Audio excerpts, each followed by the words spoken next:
A little bit of a late start today, but that's okay. I've been up since 4 a.m. Been up for now 12 hours. I woke up very early this morning, do a couple rides. I think I spent about 4 or 5 hours out there. I slacked off big time last week, so I had to go hard this week to make up for lost time. But welcome to the Money Talk podcast. If you are already here, thank you for being here early. And if you are tuning in later, thank you for watching after the fact. It's always appreciated. For those of you who, you might be late, might not watch the whole thing, I do cut up these clips and repost them throughout the week for your enjoyment. And it's been a decent January. It was a rough start, but for those of you who are normally here, the first thing we like to do is I like to show you how much I made last week and how much I've made up until this point for all of January. I'll be honest with you, I slacked off hard last week. It was my birthday week last week. And it was actually my birthday week the week before. I worked through my birthday, and then I guess I took a day off to celebrate, and the day became like several days, and I just never really fell back into it. So I'm behind on my goals right now, but that's okay. Just means you got to work a little harder to make it through. So before I show you my spreadsheet, this is where I've created a spreadsheet that breaks down all my mileage, my expenses, and my income. I always show you what I made on the Uber app and the Lyft app because I'm usually accused of lying or photoshopping, and I don't want to. I will always do as much as I can do to show you proof. And if what I show you is not enough, just let me know in the comments how I can show you something that is enough. Even though I do this, I still get people in here occasionally who accuse me of lying or accuse me of accepting money from Lyft. But I promise you, I don't even think people at Uber and Lyft know who I am. And if they do, I've never had any contact with them. So last week, from January 22nd till January 28th, I made just $239. I booked 164 miles. I hate... We'll get into this booked nonsense. It wasn't always like this, but we'll get into that in a second. I booked 7 hours and 42 minutes, and then I did 27 rides. You can see my bonuses here, $29 in bonuses, $50 in tips, which is pretty good. For 27 rides, I'll take that. I'll take that for sure. I pretty much only worked Friday and parts of Saturday. We can look at the daily. I think some of you might be interested in that daily breakdown. Give me a second to pull it up.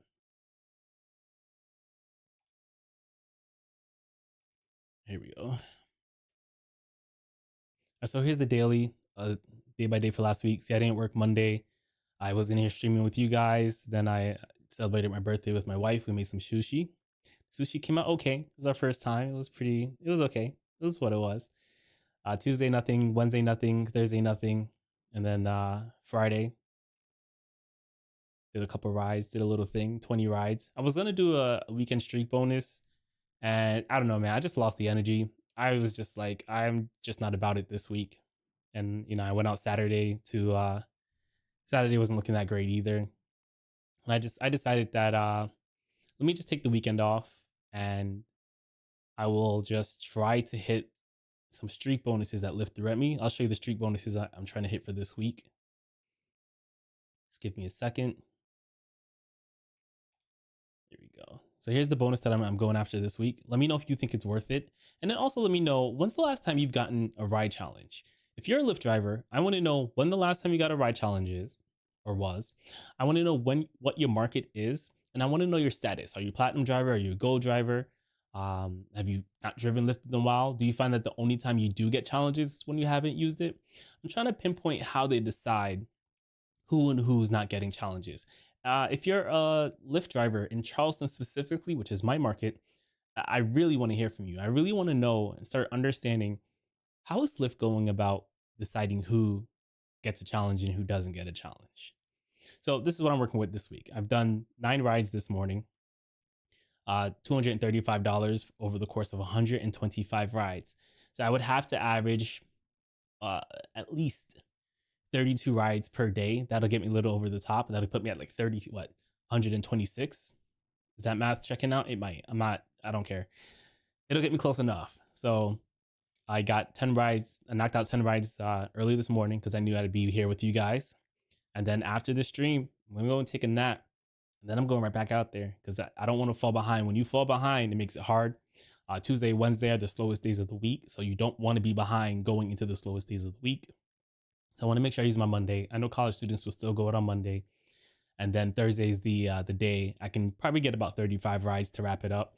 But like I said, I want to work hard at the beginning of the week so that I'm not feeling anxious about completing this ride challenge on Thursday because it ends at Friday, 5 a.m.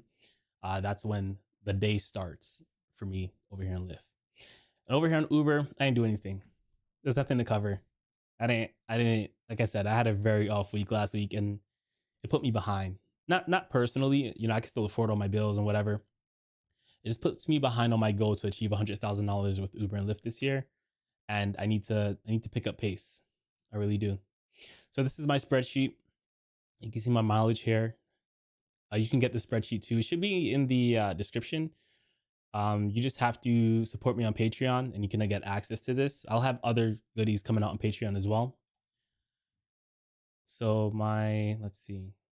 My Lyft referral is not in these numbers. These are all of my natural numbers. Zoom in for you guys. So my total for January so far, $4,179.50 over the course of 125 hours and 20 minutes. That reminds me, I did not I have to rant about something. I absolutely have to. I need to rant about it so that I can move on from it. But I need to show you guys something. So for some markets, this might have been normal, right? To where it shows you this is the most I can zoom in. The most I can do is that. So it shows you your booked mileage and then it shows you your booked time. This wasn't always the case for me. This started last week. Now, if I download the summary, let's see. Okay, it brings up browser, whatever, that's fine. But it's not until, come on, don't know what that was. When it comes to maps, I don't want to show you guys where I live. But all right, so weekly summary. We'll try that again. I can't zoom in here, but it shows you the only way for me to see online time is if I go to the website and go to my summary page. Otherwise, they'll only show you your book time, which is misleading. They're making drivers have to take an extra step in order to figure out how many hours they worked. And the part that really upsets me, right? We can go back and look at last week. Let's do the week before that because I didn't really work last week. So the week before that, which 2 weeks ago, I worked more than 24 hours that week. And then it starts breaking it down into days. So in order for a driver to figure out their hourly rate on their phone, right? You'd either have to go to the website to see your actual online time. But then on top of that, you have to convert days into hours before you do the math to figure out what your hourly rate is. Now, my knee-jerk reaction to this was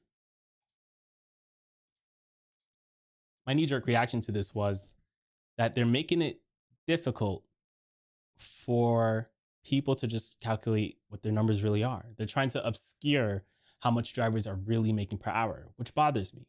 However, on Twitter, Sergio pointed out to me that they probably made this change because they're now having to offer minimum pay based off of book time. So for people in New York, I believe, let's see. New York City Uber minimum. Let's see if we can quickly get to it.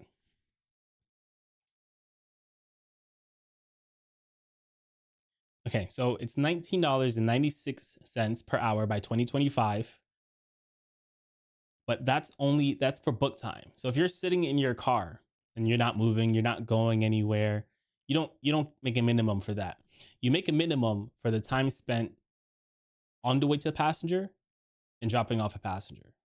So I believe that because New York City, and there's a couple other places, they're forcing that minimum wage thing. I think Uber and Lyft is using this as an excuse to show book time instead of online time.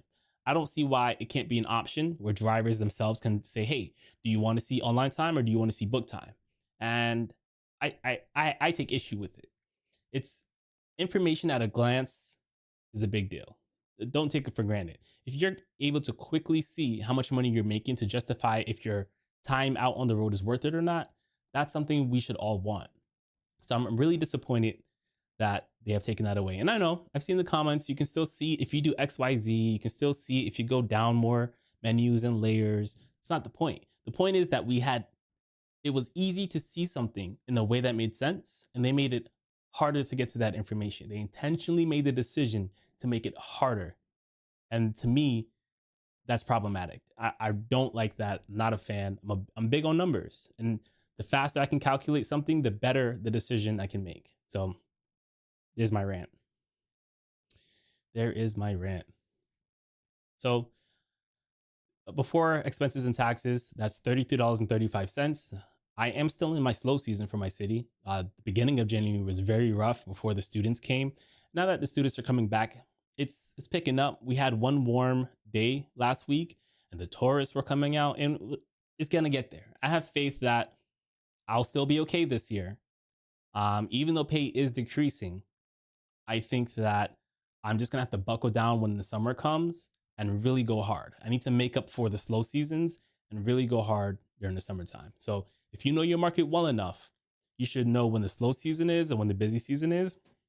And despite how you feel, you should be maximizing your hours like there's no tomorrow in the summer, because there might be no tomorrow for Uber and Lyft in the sense of how much we're expecting to make, right? I expect that with Uber and Lyft, unless there's some huge government like interference, it's only going to become harder and harder to make money. You know, I had a conversation with an old head who was doing Uber and Lyft before the pandemic, right? I'm a pandemic rideshare baby. That's when I started. He said right now is how it felt right before the pandemic. The pandemic came and it made things unusual for Uber and Lyft. A lot of drivers stopped driving. So the drivers who were driving started making a lot more money. But now he says right now is reminiscent of how it was before. So that's something you got to keep in mind. Like if you look at the yearly trends, pay tends to go down, right? So that's why we're always trying to find new strategy to try to counteract the fact that Uber and Lyft are like paying us less with and like using better strategy to either keep our numbers similar. So my mindset for this year is I need to treat today as if today is the best day to make money, because tomorrow I might make less. So when it comes to this summer, I'm expecting to be the best summer that will ever happen in the future, right? So summer 2025, I expect to be worse than summer 2024. So like to me, that's why I'm kind of like in a hurry to put myself in a position to where I don't need Uber or Lyft anymore. And that's why I'm trying to communicate to my subscribers and my viewers that you should do the same too. If you want to do this long term, fine. But you need to make sure you're in a financial place where you can afford to like survive in the worst case scenario, which I really hope you guys, I hope that anyone watching this isn't still doing Uber and Lyft in 2 years, unless it's what they want to do.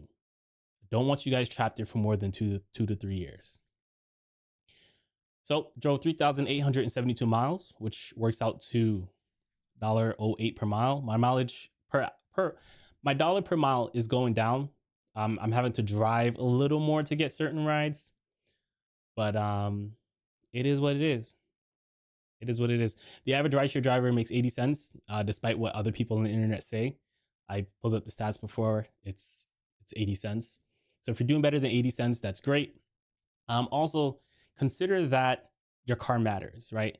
If you're driving a Prius and you're averaging 80 cents, you're probably doing better than someone who's averaging $1 per mile but driving a BMW, because they have different expenses. They're paying different amounts for gas.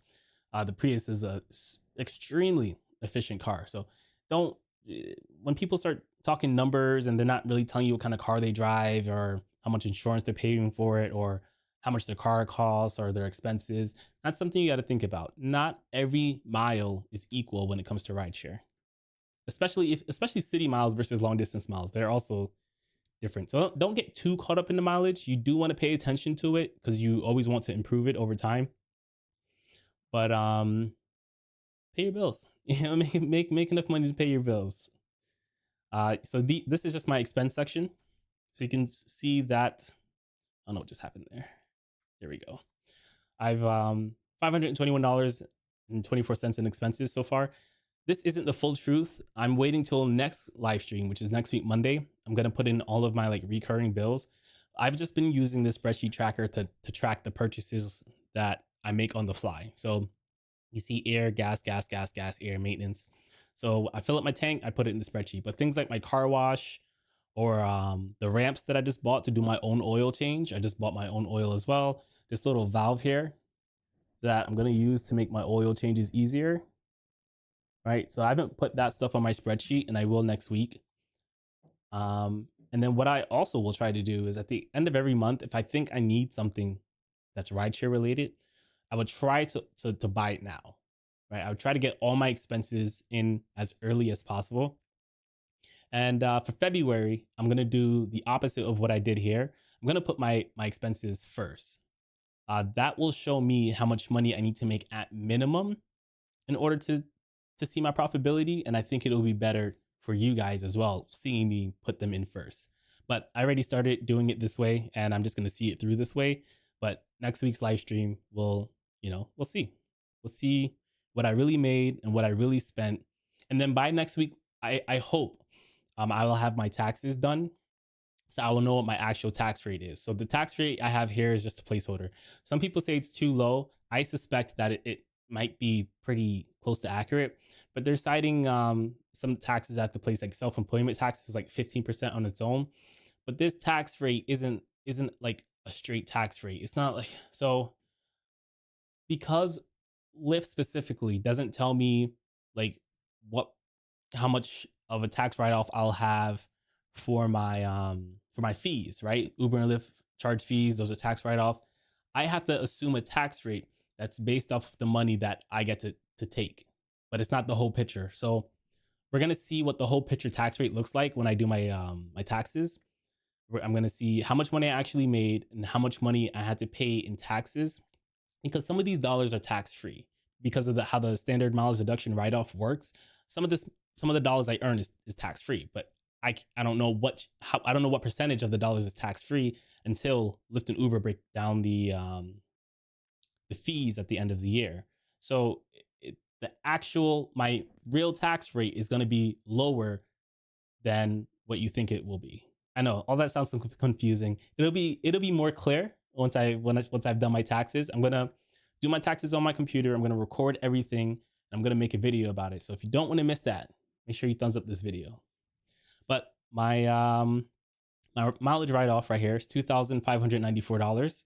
So out of the $4,179 that I've made, my write-off, how much I can lower my taxable bill by, is $2,594.24, which lowers my income, my taxable income, to $1,585. That doesn't mean that's all I made. That's just what the government allows me to legally say I made based off of my mileage deduction. We as drivers make money on the deductions. So assuming a 10% tax rate, my estimated taxes so far in January is $158.53, which makes my true net. So once we subtract expenses and our estimated taxes, our true net is $3,500, which brings our hourly to $27.92. Now that number is going to drop once I put the rest of my expenses in there. It actually might even out because I got a Lyft referral that came in January. I took it out for all of this. All the numbers I just gave you was without the Lyft referral, so it might balance out at the end of the month. But I will tell you, I'm gonna go hard in February. I'm gonna go hard. I gotta make it for what I lost in January, and I need to start earning days off. I need to be in a position to where I'm ahead of the game. So if I get sick or if my car needs to go to the shop, I can afford to take a day off. And I'm behind. I've procrastinated too much. I have no excuses, and now I have to suffer and work very hard to get caught back up. It's my fault. All right, so now that we've seen how much I've made, what we do next is that we compare what Tristan has made to what the rest of the world has made. And we're going to use the Solo app, which is also in the description of the video. So, Solo app, you just go Insights, go to Leaderboard, and then you can see that I made $240 last week. And I am not the best driver. I'm the 27th ranked in my city. And of course, this only ranks people who have the app. So that's something to be aware of. And my market's not doing that great. No one cracked above $1,000 on this app, and that's DoorDash, and then Lyft. So the highest like rideshare driver was 658. And I if I actually drove and wasn't procrastinating, sure I could have beaten that. Let's look at jobs real quick. So I like to use this. It gives me like a estimation of where trends heading.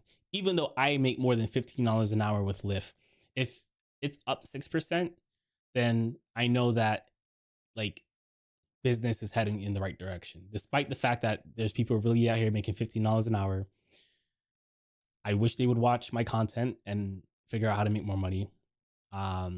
This is still a useful page because it tells me what's in demand, what's not in demand. I've learned just by watching this that Spark, which is Walmart delivery, during holidays and periods where there aren't any traffic, Spark will go to like $40 an hour. So without even having to do it myself, I can say, all right, during the slow season, which is like the holiday seasons in Charleston, I can do Spark and make some pretty good money while I'm waiting for like the students and the tourists to come back. So there's still some usability that you can get out of this, even if their hourly rates don't match up to what your hourly is. It's like I said, the more information you have, the better, which is why I'm upset with Lyft, but it's okay. We're moving on. We're going to go back to the leaderboard. So we can go to all metros right here. And then it'll show us what the top drivers made last week. Someday. 2028. Here we go. So the top driver, according to this app, is from Las Vegas, Nevada, 3,157, Uber and Lyft. That's pretty good. JL, whoever you are, props to you. I love the hustle. I love it. We got Portland, Oregon afterwards, 2,621. Sacramento, California. I love seeing California in here because people in California say they don't make any money. $2,485. New York, 2,367. Miami, Florida. Love seeing Miami, Florida in here. Miami, Florida, it can be a hit or miss market depending on what you do. It's so like big. You have to like really focus in, have a really good strategy. And so I'm glad to see someone making $2,310 here. Seattle, Washington. Seattle's one of the Seattle, New York, California. They all have like minimum wages kind of in one shape or form or another. So Seattle's a interesting place to watch to see how often people make it on this list. You got Los Angeles, California, $2,169. Seattle again, $2,131. Hawaii making the list with Uber and Lyft, $2,102. I know I had a viewer in here from Hawaii before. I'll check the comments in a second. Between now and then, if you're watching, let me know what city you want me to look up, and I'll look it up. I promised you guys last week that I would look up specific cities, so we can do a couple. All right, so we got like what, 11 people doing over 2,000. Not that great. If we're gonna be real, it's not that great. Last week we had like people crushing it because they were working through the snowstorm. We can take a quick peek at that. Look at that. $4,668 out of Philadelphia. Newark, 4,477. Worcester, 4,161. So yeah, earnings are overall down. If another storm passes through and you guys think your car is safe to drive, consider it. Don't get into an accident. Make sure you have the proper insurance. Do you, but that's where the money is. The money is in disasters.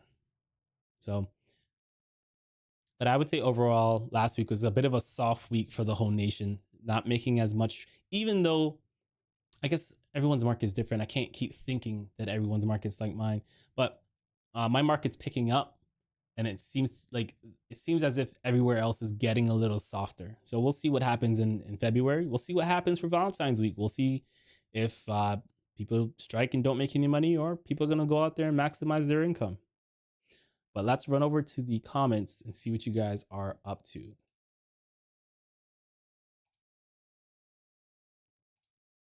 Pop out chat. All right.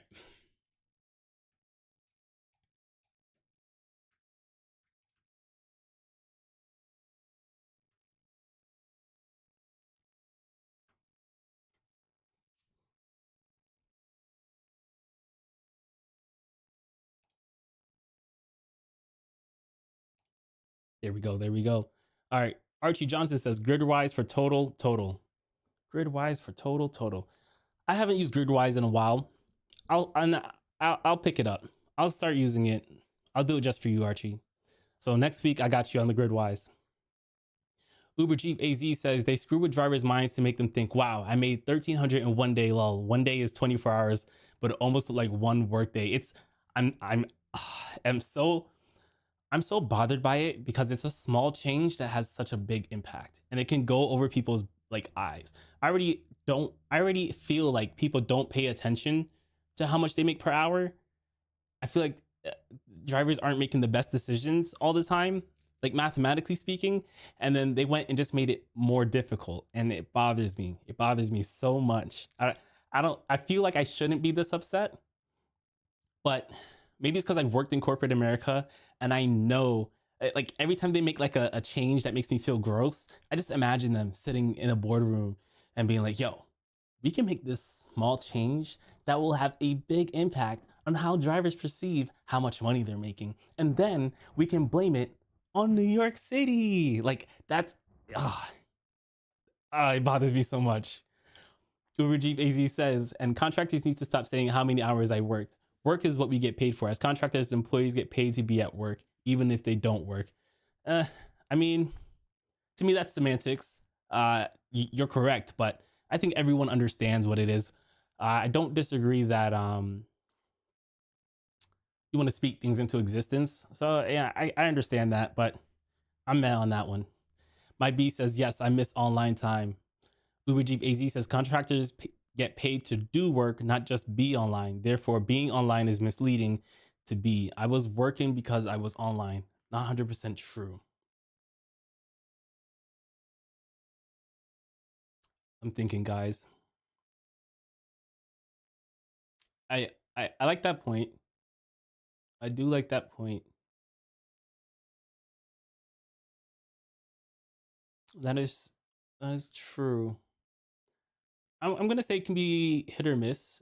Some contractors can agree to work per hour, but that's not us. So I will say that's not us. Okay, Uber Jeep, Jeff, I'll think about that. You've given me something to think about. I'll let it marinate and see how I feel and come back to it.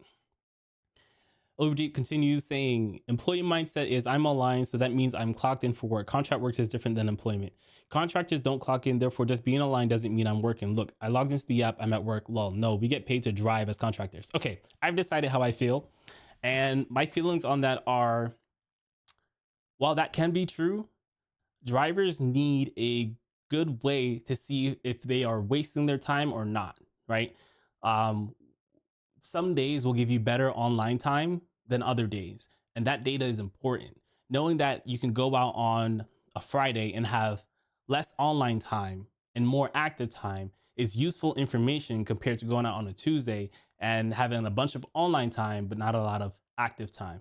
So I'm always a fan of give me more numbers despite the ideology of what you just said. So yeah, sure. I agree with you that contractors should more associate their income with active time.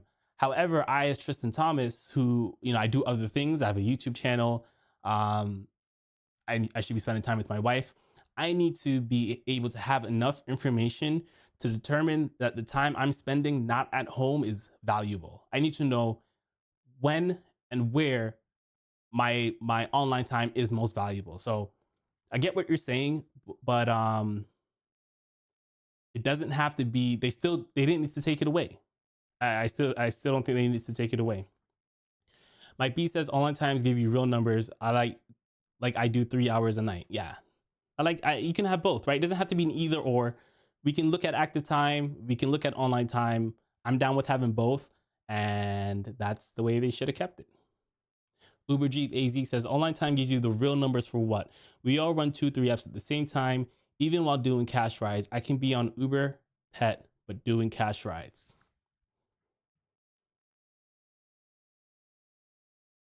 To that, I would say you should still be tracking how many hours you're spending driving, right? Whether you're doing cash rides, whether you're doing Uber, whether you're doing Lyft, I don't see the harm in tracking more hours.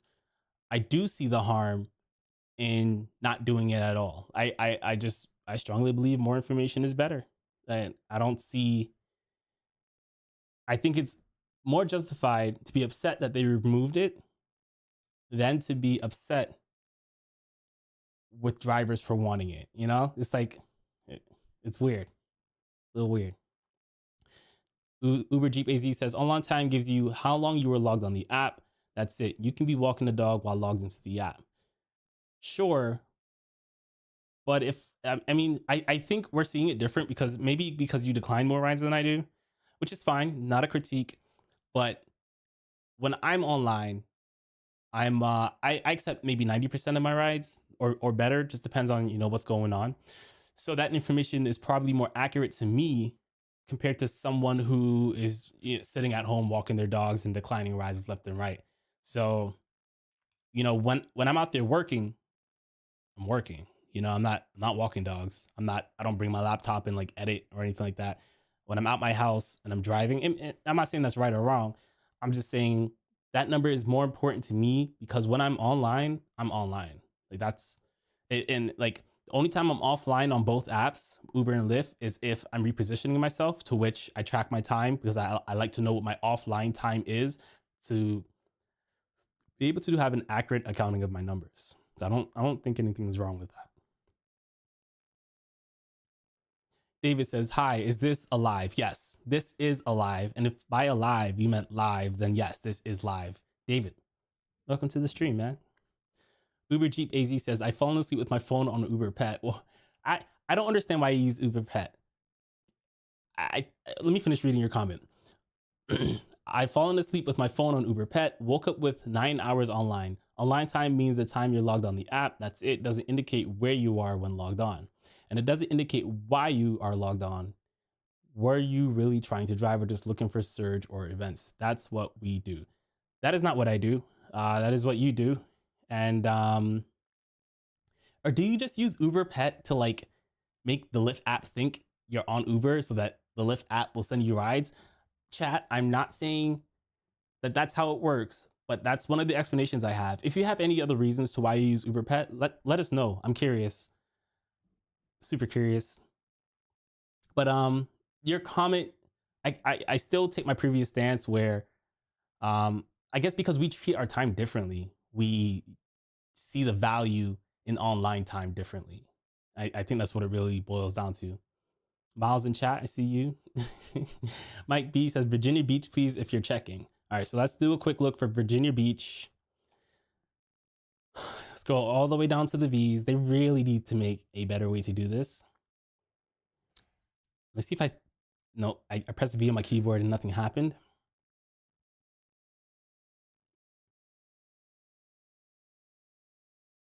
I still have to say the alphabet in my head.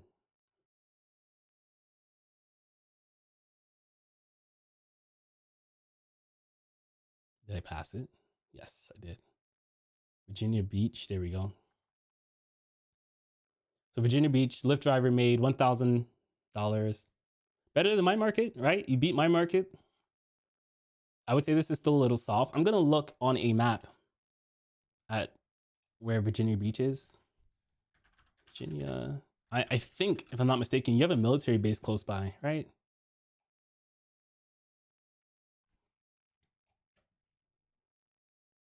Hold on. Let me just pull up Google Maps.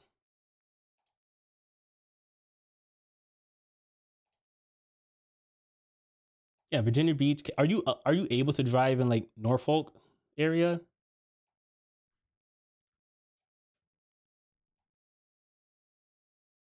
Newport, Richmond. That's a little too far. Um, that is a little too far. Let me see how far that is. Richmond to Virginia Beach.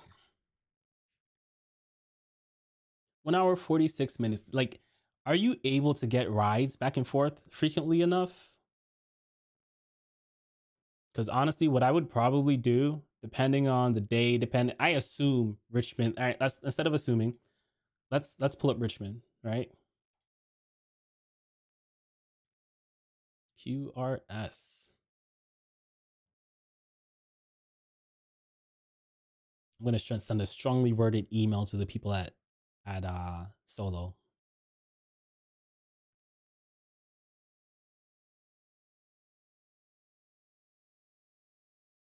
I'm pretty sure I passed it. Yeah,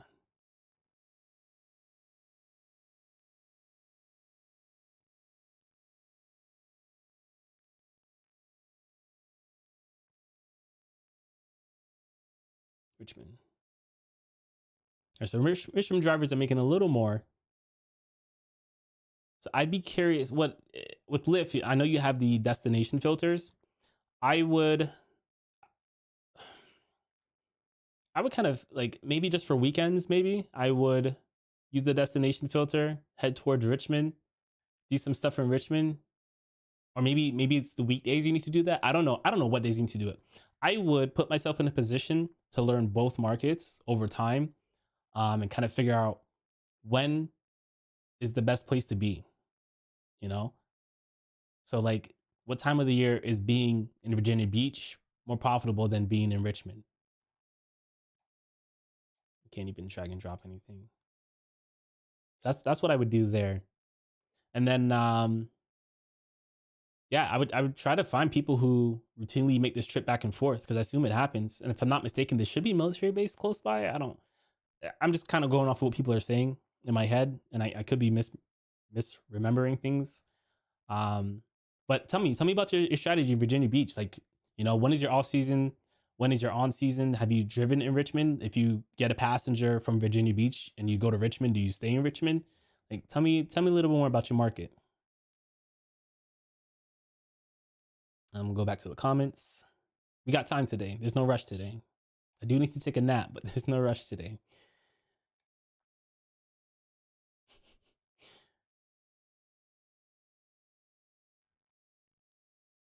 Miles says he's gonna go hard on Super Bowl and B Day. Why are you lying? There's nothing that can separate you from a TV when football is on.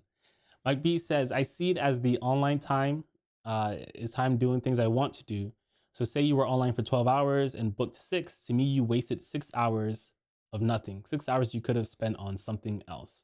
So I agree with you, Mike. And through this conversation that I'm having with you guys, I'm realizing not everyone sees it the same. The way I see it doesn't make it right or wrong. The way Uber Jeep sees it doesn't make it right or wrong. In fact, when I'm trying to understand Uber Jeep's point, I'm now thinking to myself, maybe I should bring my laptop with me. Maybe I should figure out a way to be more productive during moments where online time isn't great. However, in my market, with the exception of slow season, which was like December, early January, I don't have a bunch of like. In fact, I can pull it up, right? Maybe is it here? It might be here. It's not there. You can go here, download weekly summary, bring it over here. So my book time was 31 hours. My online time was 43. So what is that, like 12 hours? 12-hour difference? That is pretty significant. That is pretty significant.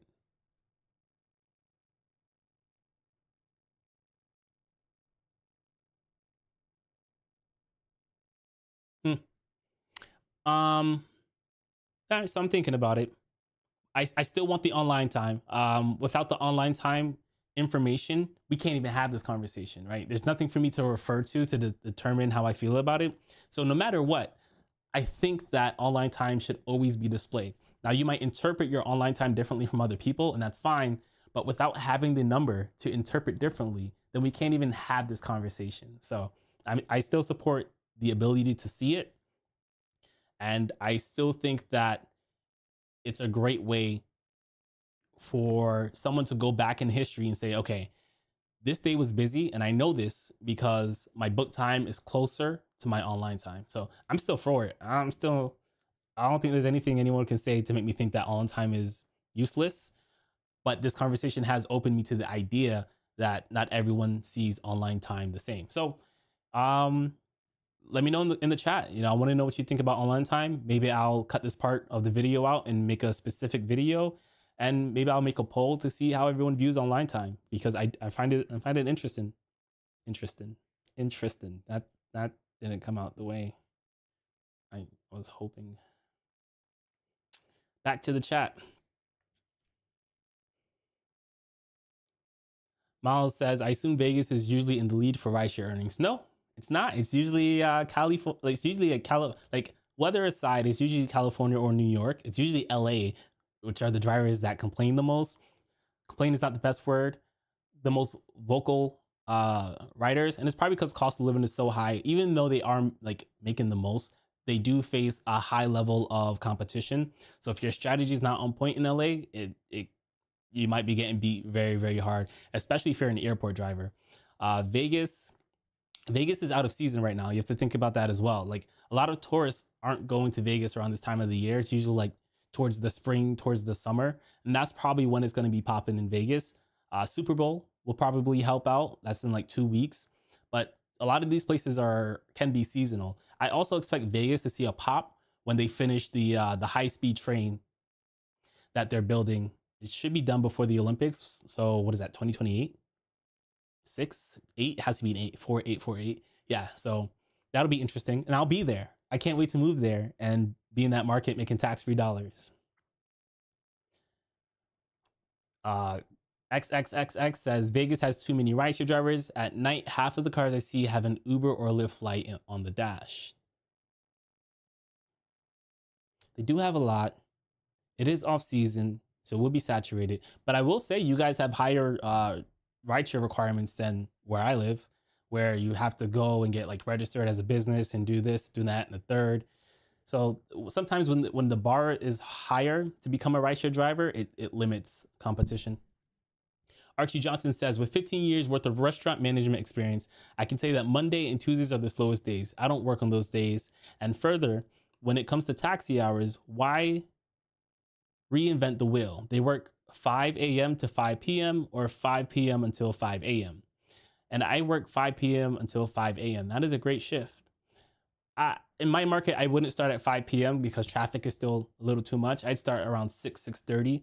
And then I wouldn't stop at 5 a.m. I'd go until traffic starts, which is around 7 a.m. That way I can get the early morning airport passengers. But you're on point. You want to drive when there are the least amount of cars on the road. 5 p.m. to 5 a.m. is a great place to start until you learn your market. For example, Atlanta, traffic doesn't break apart till like 8 p.m. And that's probably when I would start. So there's some variance to it, but I see where you're going with it, Archie. Archie also says, with temperatures being lower at night, making it better for your gas mileage and less braking. I forgot about the gas mileage thing. Yeah, gas is better in the winter. Less braking is also true. How did I get that far down? Okay. Anna says, I let a $15 streak go because I didn't know how it worked. Okay. Anna, I will do my best. I don't get streaks anymore in my market. They've downgraded it to bonus hours, which, while I am thankful for, are not as great as streaks. So I'm going to let you in a little secret. You can hit a $15 streak bonus twice, right? Let's say, so there are two types of streak bonuses. You have, let me go big screen. Two types of streak bonuses. You have streak zone bonuses, where you have to start in a specific zone you have to start there, or your first ride has to come from there, or you have regular street bonuses, which is without the zones. Those were like, that's old school. I think, as far as I'm concerned, is old school. That's where you can start wherever you want. Your first ride creates the bonus, and you do 3 rides, and then you get the bonus, right? But you can't cancel unless you're a platinum driver. You get some allowances. So here's like some super tips. If you accept the ride, if your streak bonus starts at 5 p.m., but you accept the ride at 4:55, and you get to the passenger's in your car, but you haven't started the ride yet, if you wait till 5 o'clock to start that ride, that will trigger the streak bonus. So you'll start it as soon as possible. Don't start it at 4:59. I'm gonna be honest, I've gamed it just a little bit. I don't do anything crazy. If I know I'm there and it just takes an extra minute, and I kind of know the direction he's going, I'll just start going towards the direction, and then, but whatever. So that's how you start. That's how you start it early. Now, there is a feature called the stay within an area filter. You definitely want to use that and hopefully be in an area that will give you a lot of short rides. If you complete your 3rd ride before the bonus hour is over, and you get pinged an additional ride, whether you, let's say let's say it's 5:55, you have your 3rd passenger in your car. So when you drop that passenger off, they're going to give you that $15, right? If at 5:58 you get a ping for an additional passenger while you're still on that 3rd passenger, that new passenger counts as your 4th passenger and starts the streak over. So you'll get paid the $15 for the first 3, and then your new passenger will start another set of streak. So if you do that passenger and then 2 more, you can make $30 by hitting that same streak bonus twice. I have a video where I explain it. I don't want to look for it. I'll look for it. I'll stop being lazy. I should be able to find it pretty quickly. It's one of my more popular videos. YouTube. Look, it's Uber Jeep AZ. Yeah, subscribe to him. He has some good content. We tussle a little bit, but he's just passionate. All right, so popular videos. List biggest secret to doubling up on streak bonuses. I'll post it in the chat. Check it out at your own, whatever. But it breaks it down using like graphics and stuff. This is when I had time to actually edit videos and not just go live. So let me throw that in chat, and then I'll keep reading.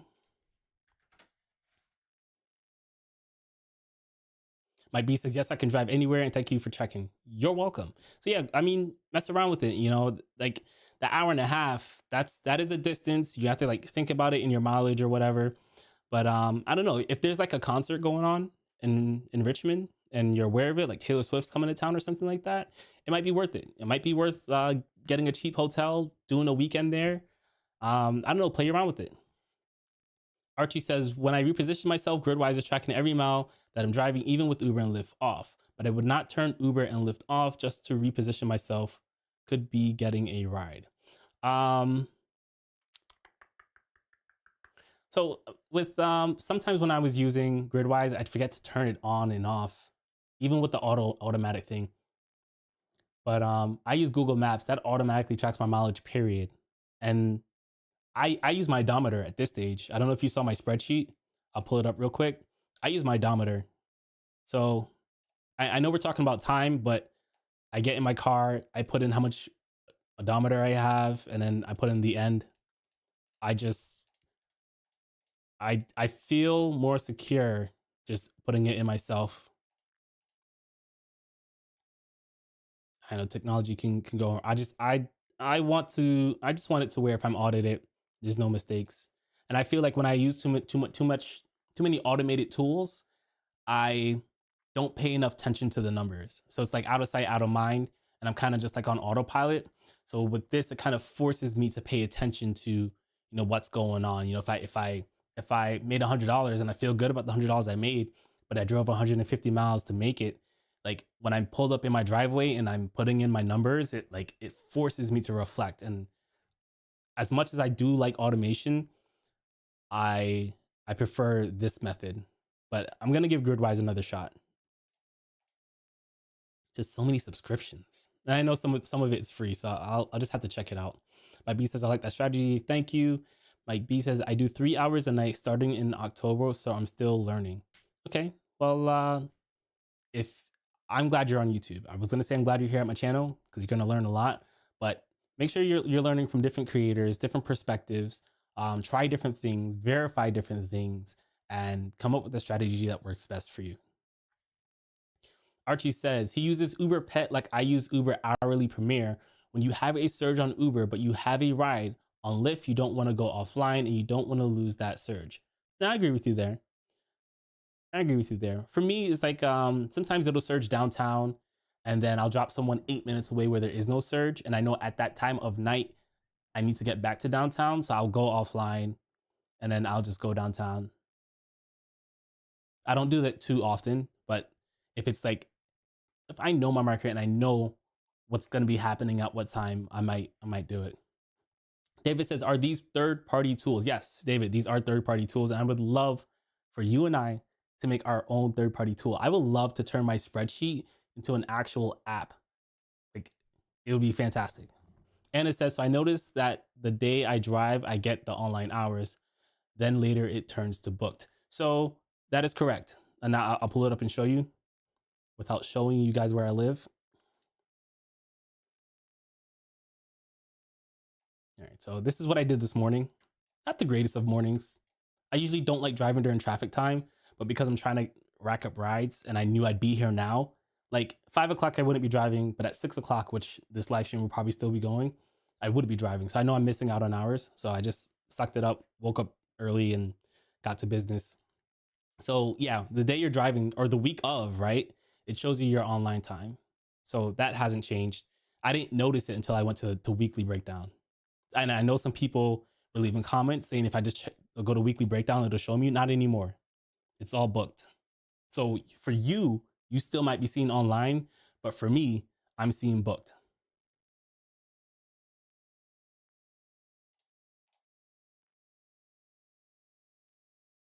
And it says, thank you with a heart. You're welcome. Did I skip something? Yeah. GoGig says on time versus book time does nothing for my taxes. It's only for the timer. That is a good point. That is a good point. You know, in the past, I've said to certain people, like, you know, what you make per, like, metrics are always fun, but the government taxes you based off how much you make per year. And so, you know, if you want to make $100,000 working 80 hours a week, you do you. I'm not gonna tell you not to. I'm not gonna tell you you should. But the reality is everyone has different goals financially. You know, some people, their goal is to make X amount per hour, X amount per mile. Tristan's goal is to make, I want to make $100,000 this year. I have about $100,000 in debt between me and my wife, and I want to get that paid off. And if I focus on making $40 an hour, then yeah, sure, I'll make $40 an hour, but I might not make, you know, 100K because I can work, I know I can work the 20 best hours in the week and make over $30, $35. Like, I know I can do that. I know when the best hours are. But the reality is if I want to achieve a specific financial goal in a specific amount of time, I'm gonna have to work some of those terrible hours. And it's just what it is. So everyone has different goals. And you make a good point. Is there's nothing for your taxes. But again, I'm a numbers guy. I like to know the numbers.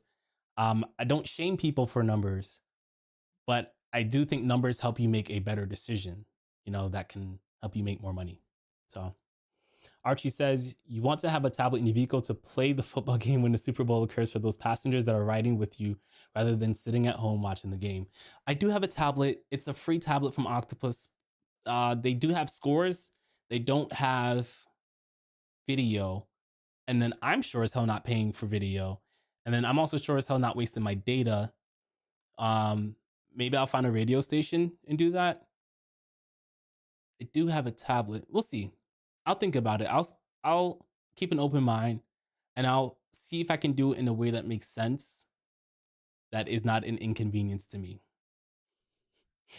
So, but hey, it might help me make more tips. I know that last Super Bowl during like halftime, it was pretty dead. I actually might do groceries for Super Bowl. We'll see. Last Super Bowl, it was so dead that I actually um, a group of tourists let me eat dinner with them, and it was a good time. We had a great conversation. And it says that would be amazing. Your own app, yeah, it would be. And I know I could make one in the long term, but it'll probably have to be next year because I'm trying to hit this goal. And I literally changed my whole YouTube format so that I could continue making my goal and continue making videos. So I'm kind of at my limit when it comes to my bandwidth, but I want to get my tax preparation certification because I usually get a ton of drivers asking me to like do their taxes. And that's one, not something I'm comfortable doing unless I was actually trained to do so.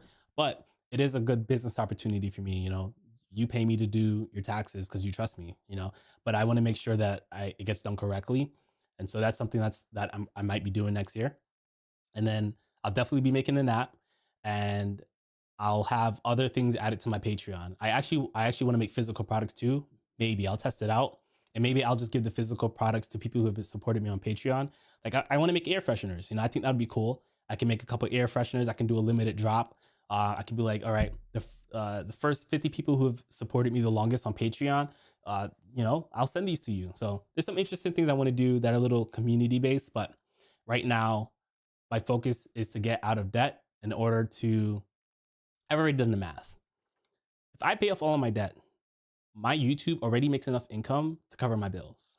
And that's awesome. I want everyone to be in that position. If not for YouTube, for whatever else, to go back to school, to work less, to be with kids.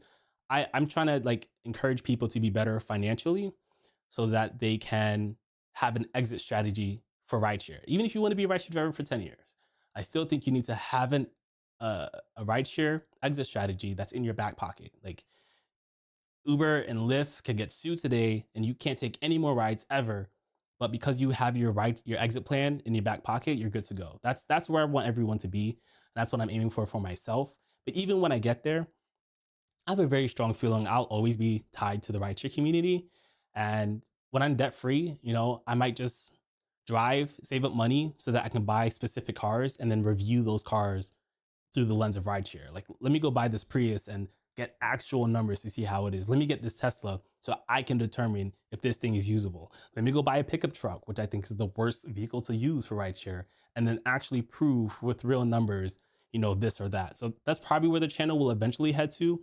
I might start a Turo business on this channel and do both. Like I might be like, okay, I drove rideshare for 3 months to buy a car for Turo. Like I'll start intertwining the content strategy. So we'll see how it works. David says, I finished my program next year. I can't wait till you graduate. I feel like you've been in school my whole life. You've literally been in school as long as I've known you. You can just do the thing. I'm done with courses now. That's good. So I guess what is left is your dissertation, or is that just like your TA? Like what is that? And it says, I would pay for the app because I'm not very meticulous, although I want to craft the skills. Well, I appreciate you. I don't want you to view it as you paying for the app. It's you supporting the channel. And as a thank you, you will get access to the app. And that's how it's going to be. There's going to be a bunch of things that are like that. Like if I do the air freshener, it'd be, here's a thank you for the people who have supported me the longest. I don't want it to feel like this is a business transaction all the time. If I'm doing people's taxes, that's definitely a business transaction. But it's just this is just a method for me to grow community. It's kind of like how I want to see it. Queen Brown says, hi Tristan, sorry I'm late. I had it on my calendar for 5 p.m. I changed it a couple weeks ago because I realized I was going past 7 p.m. Eastern Standard Time, and I was missing out on the Drivers Coast to Coast rideshare talk that happens on Twitter. I'll link it to you guys at the end of the stream. It's at 7 p.m. So if you have time when I'm done, go and check it out. It's a bunch of drivers, some content creators, some non-content creators who get together. They talk about their week. They share positive things. They talk about the negative things as well, but they're not the type to beat a dead horse. They'll talk about how things that Uber and Lyft make them feel. Sergio from the Rideshare Hub, right? Is that the correct one? The Rideshare Hub? Is it the Rideshare Guy? RSG. It's the Rideshare Guy. Sergio, pretty much the face of it. He's been on there. He'll dash live while talking to us what's going on. It's a fun time. So I plug it. Go check it out. I'll link to it at the end. Good to know about the Super Bowl. It depends on your market, right? Super Bowl is in Vegas, so Vegas doesn't have a different time. The Kansas Chiefs are in the Super Bowl. That city itself might have a different expectation. I'm in Charleston. I know that I'm gonna get paid to bring people to bars and bring people home from bars, but in the middle of it all, it's gonna be slow. This is how it is. Maybe halftime, I'll get some people trying to go here, go there, but generally speaking, I'll probably um I'll probably go downtown, sit in a bar for maybe the last half of the game. And then during that last quarter, if it's a blowout, I'll know people will try to go home early. If it's close, I know people will stay. So I'll make sure that even though it's slow, I'm not gonna go home. That's what drivers will do, and then it'll surge out of nowhere. And this is okay, millionaire. Great idea. I'm actually thinking of writing a book called Future Rideshare Millionaire. I want to write it, and then so my goal is to actually be a millionaire by the time I'm 40. I set that goal when I was 30, and I started doing the whole Dave Ramsey plan. So um, I just did the math recently, and I'm finally out of the negatives. Like my net worth is no longer negative; it's positive now. It's been negative since I've been an adult. So me and my wife, we've buckled down. We've cut our expenses. Both of our cars are paid off. The only thing left is student loans, and once the student loans are gone, we'll do the house. I really do think I'll have a paid off house. If I don't move, I'm pretty sure I can pay off the house next year. Like at the end of next year, like by 2026, I'm sure I could pay this house off. But we do plan on moving to Vegas, and we'll probably just take the entire equity from this house, which right now is about 100K. By the time you move, it might be like 150, and we're just gonna use all of it as a down payment on the next one. But our budget might be about 400K for the next one, so it's gonna take a couple more years to pay it off. But I do think that by like 36, I'm 30. I just turned 32 last week. By 36, 37, I should have a paid off house. And by the time I'm 40, unless war breaks loose and something crazy happens with the stock market or my body or whatever, life happens, I should be okay. I feel like I'm on the right path. If nothing major goes wrong, I think I can hit it as long as I stay consistent. And it says it would seem like a great option for the public. I agree. I'd probably make the public pay for it. Like I'll probably give like access codes to Patreon supporters, and then anyone who finds it organically might have to pay for it or whatever. Green Brown gave me $1.99. Thank you. I appreciate it. Thanks for all you do for rideshare drivers, she says. Let's celebrate the first super on this live stream. I appreciate it. Fun fact, she's actually the first person to ever give me a super chat, and always appreciate her. And it says, I can see in the future, even with my limited financial knowledge. I appreciate it. If you stick around, my goal is to turn all of you into rideshare millionaires. All right, so we're going to move on. We're going to start talking about some stories. Some of them involve money. Some of them don't. All of them typically involve, Uber and Lyft. I do have some prepared. We're going to go through as many as we can. We got 2 hours. And it's going to be a great time. Going to be a great time. All right, we're going to start off with this. This is for anyone who is renting. It's always been known that I'll read and then we'll discuss. So this is what we call Reddit. It's considered the front page of the internet, where people go to share things, regular people like me and you. And then in Reddit, there are things called subreddits where, so this subreddit is called Lyft Drivers. This is a subreddit where other drivers come together to talk about things related to Lyft driving. There are, we don't have to get too deep into it. So that's what it is. So a driver posted this, a Lyft driver. Fluffy9345 says, do not rent from Lyft. Just for comparison, I turned on both my dad's account at the same time. He got a ride for $16. That same exact ride popped up for me after he declined for $11.20. Right? So, all right, little conspiratory. Things happen. Algorithms can change. But then he messaged Lyft support. Let's see. Can we get some zooms in on this? Not really. All right. So we're gonna have to do it the getaway. All right, so here's what support says. Base ride earnings for express drive renters are lower than they are for personal vehicle drivers to account for renter costs incurred, such as insurance premiums and a lower deductible, vehicle service and maintenance, and roadside assistance. The actual difference in base ride earnings is approximately 17% on average, varies by market, and is subject to change. Your total earnings, including any tips and bonuses that you receive, will go towards covering the rental fees each week. That is absolutely disgusting. Absolutely disgusting. Like, I get it. I get it. I get it. I get it. That is information. It's probably shared when they first sign up, and it's probably tucked away deep into whatever agreement or document that they have to sign. If you don't have a car and you have to do a rental to make money, I get it, right? If I didn't have a car and I want to start rideshare, I still think that's better than going and taking out a loan. I do. But there needs to be a high level of intensity and a high level of intentionality to get out of that car. You cannot get this car and do the minimum. I've seen other people do it. I'm not talking negatively about him. He puts his whole life on YouTube. The Rideshare Hustler. Well, he changed his name to Amazing Hustler. I've seen him go through a lot of rentals, and when it's slow and he has a rental, he still has to pay his rental fee. You know, so if you're doing a rental, right, and you're listening to this, you're watching this, my advice to you is you need to work every single hour that you can stomach and get out of that car as quickly as possible, right?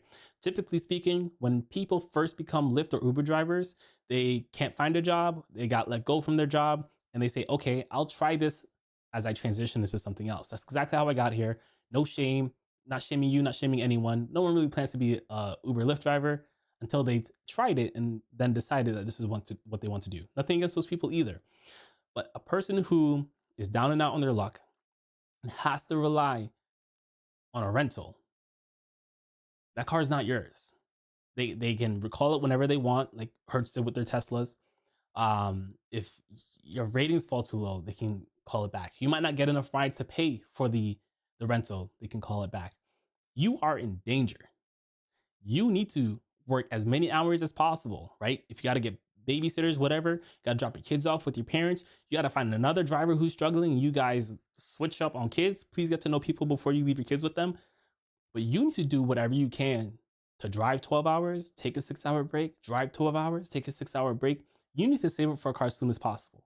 If you're watching this, I want you in a car in 3 months. That means you have to go to Facebook Marketplace and get a cheap Prius with 150,000 miles on it. That is better than being in a position to where you don't have a rental ever again, right? Even if the car doesn't work as well as you would want it to work, you can still deliver food, right? A rental is the worst way to be an Uber and Lyft driver, period. And as you can see, they are literally paying you less if you're in a rental. 17%. Your time is worth 17% less than if you were to have your own car. I'm not going to say it's right or wrong. It feels disgusting, but I understand they need to make money off of the rental. But it's a little weird. I feel like they're double dipping, right? I feel like the agreement should be you get this rental, we'll treat you like a regular Uber and Lyft driver as long as you pay the rental fees. Because the rental fees are more of an upfront thing. Like, you know, it's $300 a week. I'm making numbers up. I don't know what it actually is. You're paying $300 a week. But for them to charge you $300 a week and then take 17% of your income for other fees and things, I don't like that. I'd rather you just charge me what the thing is straight up and then treat every ride I take like a regular driver. So I'm not a fan. I'm not a fan of this. This feels a little disgusting. I'm glad this person shared it. Let's see what they're saying in the comments. 114 comments.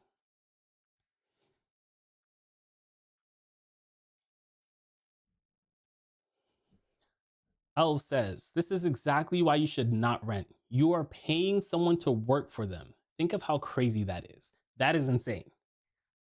I like the way he put it. That is insane. I really do enjoy the way he put it. The cost of the rental makes sense. It's not my car, but it makes no sense for them to take a cut above that. I just said that. That's literally what I just said. Iceman says it doesn't make sense even if they paid the same. Most rentals cost north of 1K a month. You are limited to one platform. You are an employee without the safety of that right. That's another great point. If you rent with Lyft, they track your personal mileage and they track your like Lyft mileage, what the time you spend on the app. Now, I don't know if there's like an unlimited plan, and that's probably what I would do depending on the cost. If I could do an unlimited plan, so I get unlimited personal mileage, you still might not be able to drive on Uber because of like registration and insurance. You have to like show proof of that stuff, but you could still do food delivery. But I don't know what the plans really look like. I can't rent from Uber or Lyft in my market. I really want to try just to make a video. I might have to go to Atlanta to do it, but I wish I knew more about it, more about the inner workings. So if you're watching this and you know how it works, like if there's an unlimited plan or how many personal miles you can get, whatever the maximum is, please let me know. I'm so curious to know. L's response saying, because to them, you're not paying for service, maintenance, or depreciation like an owner. I get that, but then you got to charge that. You got to charge me for that up front. Don't double charge me. Almost $1,000 a month. That is way more than any car payment. And considering they probably get good deals on these cars, since they buy so many, they more than make up for it. That is another good point. I'm not paying $1,000 a month in maintenance. Let me do a little more thinking on that sentence. And that's not including the percentage they're skimming off the top. So yeah, so I can understand the cost of the car being in there, and then the maintenance costs. It could get close. It maybe justifies the rental cost, but I don't think it justifies that 17% that they're taking away.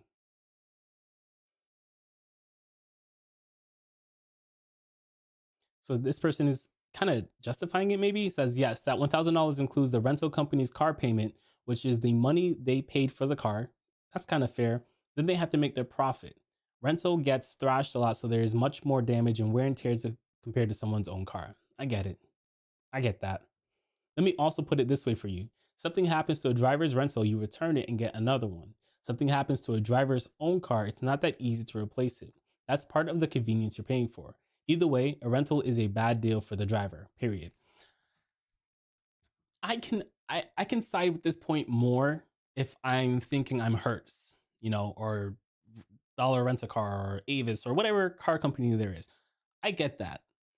But when Lyft makes their money off of picking people up, like someone said earlier, you're paying them to work for them. So like this guy has some good points, but some of his points get watered down when you consider that Lyft's main income is the picking up of people. If they don't have enough people to pick people up and they benefit from driver saturation, then they can turn this into what I would call a loss leader, right?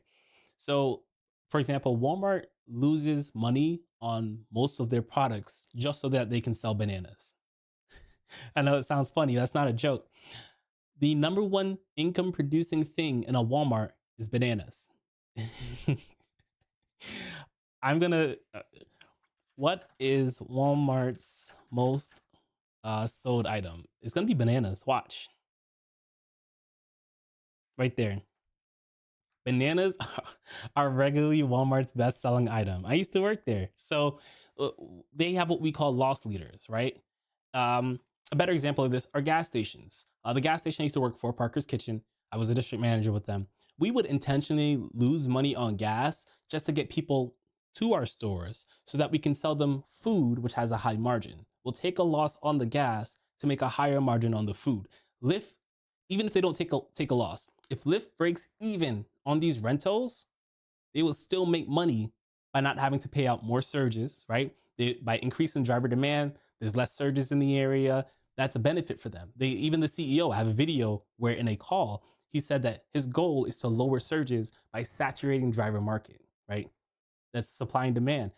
They could get away with that, right? Let's break even on these cars, make a little money, whatever, so that we can make money on picking up passengers and save money on bonuses. That's how I would have gone about it if I were in this scenario. But I just feel like they're double dipping, which is why I feel like his argument's a little watered down. So maybe this person agrees with me. Okay, I need all of that. You need to think a little better on this. $1,000 a month when you're most likely can grind 3,000 miles, no problem in that month. They technically are taking a loss at a certain point, so I can't blame them for wanting to make a way to control the bleeding. I don't know about that. All this being said, the answer is simple. Test the waters on a rental, agreed. Then find a better business, agreed. The rental should only be a temporary thing, similar to rideshare. Rideshare should only be a temporary thing. Agree with all of that, all of it. Think of rideshare as a staffing agency. Main difference is that the rideshare companies get way better benefits than the traditional staffing agency. Quick GPT answer, that's AI. So quick AI answer, I guess he put, I don't know, we'll read it. Quick GPT answer, spit this out. According to my web search, staffing agencies typically charge clients a percentage on top of the employee's hourly wage or annual salary. So we can definitely see where they got the inspiration from. This percentage can vary depending on the position type, the industry, and the level of experience required. The average market rate is around 25%. Damn. But the typical range of market rates is between 15 and 40%. So if someone gets hired for $10 an hour, the staffing agency is taking 25% of that. So that's what, $2.25? Nope. Is that right? 250, 255, 510. Yeah. Sheesh. Sheesh. Are they taking that from the business? Are they like taking that from the person's check? Like, dang. If we compare rideshare, is literally the same depending on the region. Rideshare business model is identical to staffing agency business model. The massive difference is they make you work for yourself instead of making you work for another company. Once we learn to properly work for ourselves, then we don't need to pay their percentages. I do like this guy's perspective. I do like this guy's take. Their trick is that they make the market such that we depend on them always instead of going through the motions to make our own LLC and making our own clientele to whom we need to be accountable to. If your long-term goal is to be a driver, this is what you should be doing. You should get your LLC, comply to whatever state regulatory thing you have to do to take private rides. Just do it the correct way. If you don't want to do it the correct way, that's on you. You are grown. There are consequences to it. But if you are going to receive advice from Tristan, always do your best to do things in a correct way, especially if you want to make a career out of it. No one plans to have an accident, right? So if you want to be a long-term driver, you should be using Uber and Lyft to build your business in a way that won't get you banned. I'm not going to go too deep into it. I already made a video about it, but I like what this guy's saying. He makes sense. And I'm pretty satisfied to move on to the next part, which is I got a sneak peek at the tax form from a person who rents. So we're going to dive a little deeper into why you need to stop renting as soon as possible.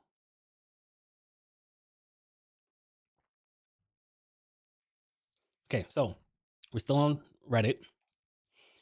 Limitless says, in the initial 3 months with Lyft, it seems I didn't earn any income. Can someone provide a breakdown for me? So here's the form. Here's what it looks like on Lyft. He did 782 rides. He had 0 online miles from January to June. And then he had 6,685 miles from July to December. He said he drove for what? 3 months. So he was hustling. He was pushing. He was doing his thing. So his ride payments comes in at $14,542. His non-ride earnings, which is like things like bonuses and referrals, if he got any of those, is $2,215.19. He paid $4,643.84 to platform fees as someone who rents. He paid $2,023 in service fees as someone who rents, $1,073 as in third-party fees. He paid $52.70 in express pay. Guys, I know times can be rough, but just wait for the weekly payout. $52, was it 80 cents? Or we'll just call it $1. He cashed out early over 50 times. That's a lot. Either get the Lyft debit card, which gives you better percentage back on your gas. If you're a platinum driver, you get 7% back, and gas is your, if you have a responsible car, gas should be your biggest expense. Your gas bill should be bigger than your car bill. If your car bill is bigger than your average gas bill, not average, but your lifetime gas bill for that car, you have too much car. Unless you're doing like XL or whatever. But if you're just driving a regular 5-seater and the car is more than your gas bill, you need to downsize your car. We're gonna talk about that. Maybe not today, but I want to put a car buying guide out, and it might not be today. That might have to be like an edited video.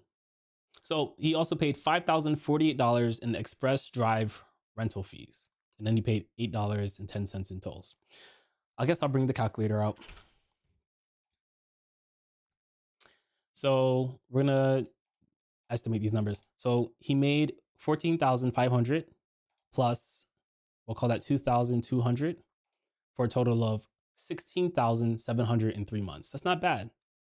He really was working it. He was really trying and hustling out there. Let's subtract platform fees, $4,600. So we'll do the service fees. We'll call it $2,000. We're gonna the $52. He didn't need to do that. So before we talk about how much he spent on the rental,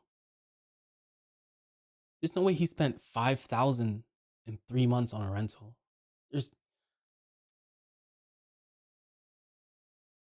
There's no way. There, maybe it's more than 3 months.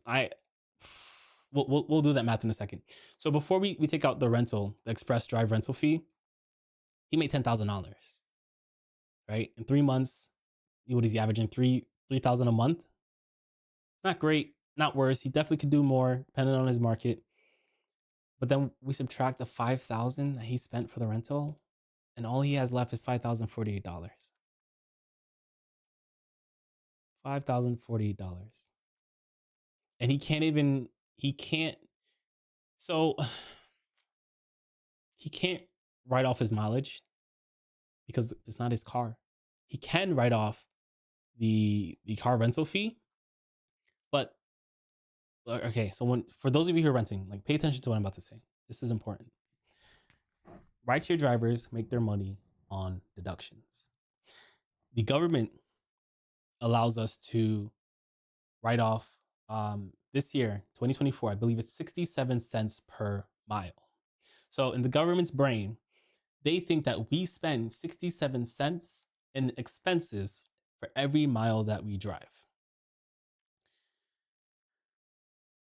If you run your business cheaper than that, the difference is tax-free.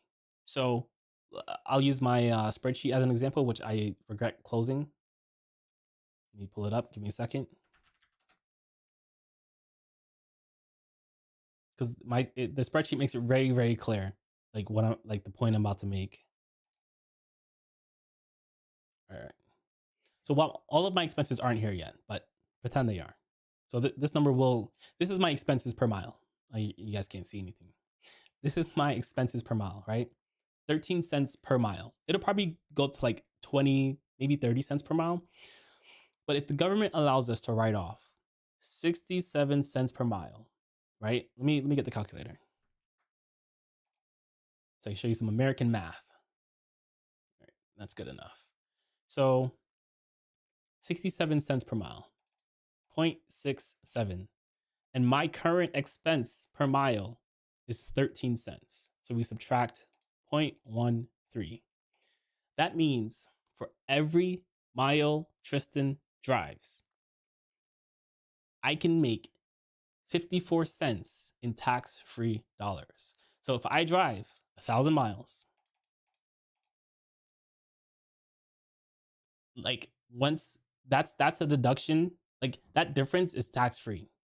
Whatever dollar I made making that amount is tax-free. And that's where drivers really and truly make their money. So when you're renting a car and you can't write your mileage off, you're not doing very well. So don't do this long term. This might be better than, like, if the only way a rental is worth it is if you're like hustling, like you're working as many hours as you can stomach and you have a clear end goal and date to get out of that rental. Like that's the only time it's worth it. So let's see what the comments are saying. Customers paid you about 17K. Lyft took about 12K. You made about 5K. Math checks out. According to this, you made around 4K before gas. That is a great point. We didn't even think about the amount of money he's paying in gas. I spend about 10%, right? So if I make $4,000, I spent about 400 in gas to do that. I'm getting a little better at that, but let's, for sake of math, let's use that 10%. So if he made 4K, his numbers are harder to calculate because he has that Lyft rental fee in there. But if we remove the rental fee, then he made about what, 10K? And then 10% of 10K is 1,000. So he would have spent $1,000 to make 4K. So he's only walking away with 3K. Rough estimations, gonna vary. Gas is cheap where I live. He could be in California where it's more expensive. There's gonna be variations here, but this is rough math because we don't have the information. That's really bad. And he could have rented a Tesla, which if you charge at a supercharger, can be as expensive depending on the car that you compare it to. Like a Prius on gas is cheaper than a Tesla on supercharger. So there's some things that can change how things are calculated. Add the two totals up top and subtract all the fees under expenses. That's essentially what you made. So he's just answering the original question. The guy who's new, he just wants to know like how much money did he actually make?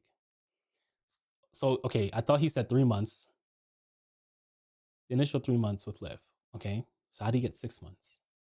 Dude drove for 6 months and made almost $4,000 before gas expense. What a effing ripoff. Oof, slimy. That rude.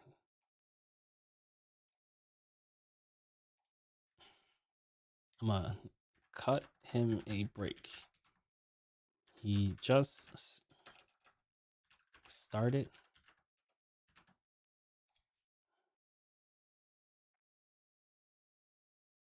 You made negative income, pretty much. I wish we knew how many hours he worked.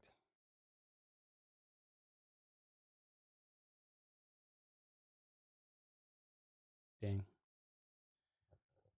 Feels really bad. Feels really bad. All right, so we're about to switch into a different topic, and in between topics, I always check on the comments, see what you guys are saying.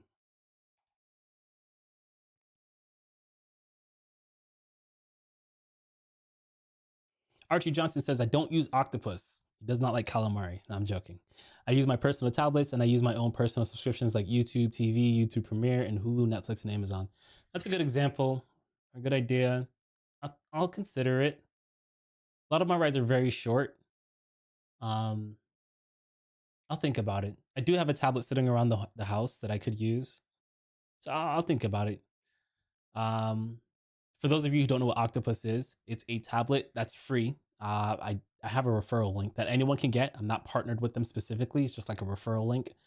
I'm gonna make a video about it. They pay you a very small percentage of the ads. It's nothing crazy. Uh, and you know, I'll start talking about it more in the future. I'm gonna actually talk about how much money I made next week, and I'm gonna put it on my spreadsheet. So I'll have the link for then. I don't have it now. Sorry. Let me make sure you guys are okay. We're on this. There we go.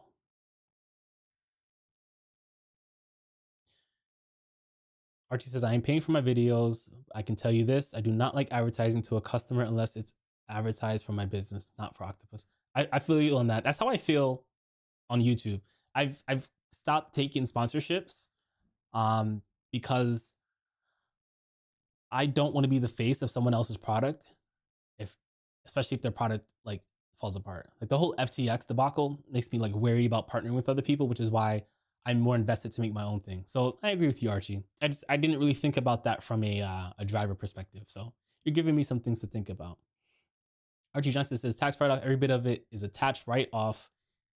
Tax write off, even when I enjoy it at home. It's written off for my business. Yeah, that's a good point. I could do those as business expenses. I already have YouTube Premium, but that is a business expense for my YouTube side of the business. So I do see what you're getting at. That is good. That is actually really good advice.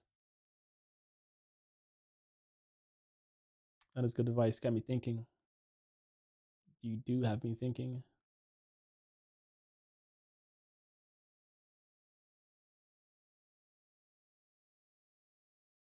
And I might be able to do both. I could put the octopus tablet on my headrest, since that's the headrest that gets used the least.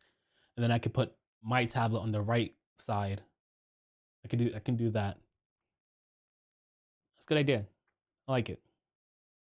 And that way people don't have to ask for the Bluetooth. I hate when people ask for the Bluetooth. It's so annoying, especially when it's a short trip. I don't mind a long trip. So when it's like a 5 minute trip, what's the point, dude? You trying to turn up for 5 minutes? But yeah, you're giving me some good things to think about. Anna says, you are in danger, girl. Anna, are you renting? Go Giga says, but a car that has 2 years left on the platform for Uber and Lyft, DoorDash doesn't have age limits on vehicles. That is a great point. Do that research whenever you're purchasing a car. I don't like, it depends on your market. I think generally speaking, food delivery is worse than rideshare. Generally speaking, things can differ from market to market, person to person, time of day to time of day. But if you're like struggling, right, and you're starting from the bottom, and you just got to start with what you got. You start with what you got, but be intentional. Like save that money and try to graduate to the next level. Panama 310 says Lyft has been doing that since 2020. Don't know what you're talking about, so be a little specific. Anna says, so looking at the rental never seemed like a good idea. The Amazing Hustler says, shout out to you, bro, in your chat. We were talking about him a little earlier. He was renting, but now that I think about it, I don't think he rented directly from Lyft. He might have at one point, but he also rented directly from like a dealership or something, I guess. I don't know. Panama says there is no unlimited plans. That's ouchie. Big ouchies right there. Go get $5 super chat. Says you're making some great points tonight, Tristan. Thank you. I appreciate it. Always like some confirmation. Merlin Goldman says, hi, FYI, about a year and a half ago, I rent a Tesla for $538 a week. And I was making between $1,800 and $25,000, between $1,800 and $2,500 a week. Did it for 2 months and bought my own Model 3 Performance thinking I'll make bank. Nope, it wasn't. They keep the rental busy, and sooner you get, I can't see, the heart is blocking it. Sooner you get your own car, they dropped you. So this observation is something one of my rideshare friends made. He noticed that when he rented his Tesla, he felt like he was getting better rides, and he recently bought his Tesla. So same story as you. He bought it. This happened like a week ago, like a week or two ago. He bought his Tesla, and he noticed like it's not the same. But he did it through Uber. So we were just looking at Lyft, and we noticed that Lyft is taking a percentage out. But it's possible Uber is not doing that. Uber might be giving their renters better rides in order to make sure that they can pay. So it's interesting to see how different markets are doing it. I wish you met me earlier. I would have told you never buy that Tesla, bro.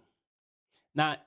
I think Teslas are great cars. I want one personally. I support the whole electrification movement for like long-term sustainability of Earth. But from a rideshare perspective, I think we should be getting the cheapest product that makes the most money. I know that you qualify for extra things like Premier, Black, or whatever. But one, I don't think rideshare drivers should be buying brand new cars. Like right now, there's a bunch of like Teslas that Hertz is selling for like 17 grand. I'd much rather you do that. But I think I wouldn't even buy a used Prius. Like I don't support new for this field. You let someone else eat that depreciation. So what do you think about the app Maximo? I haven't downloaded, haven't used it.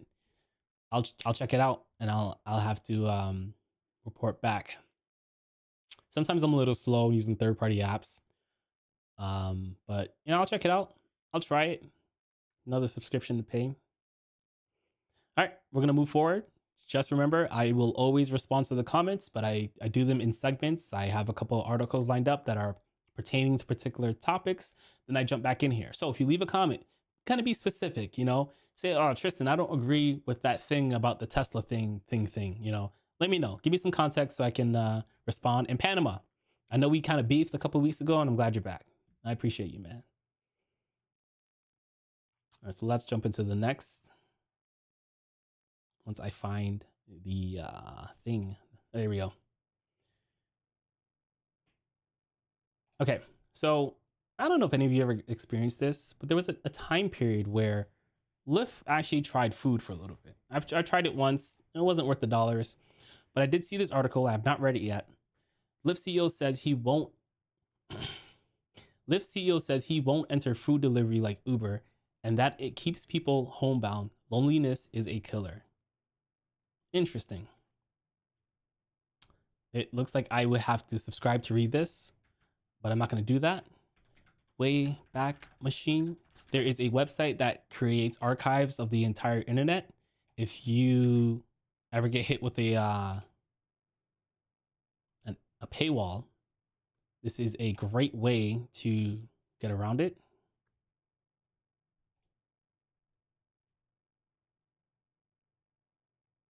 It's gonna be a little slow.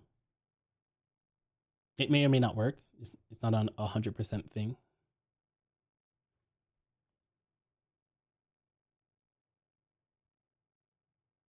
Okay, and it worked. So little cheat sheet for you guys. Lyft commands 30 something percent of the US rideshare market. Uber dominates the rest. Lyft is solely focused on ride sharing in North America, while Uber operates abroad and offers services like food delivery and freight. Lyft still loses a lot of money, but Uber is now, at long last, profitable. So it is true. In like the last 2 or 3 quarters, Uber has finally posted profits, but don't let those like headlines confuse you. Uber was receiving money from investors and they were intentionally operating at a loss. So they knew they had this money. They said, let's keep reinvesting it.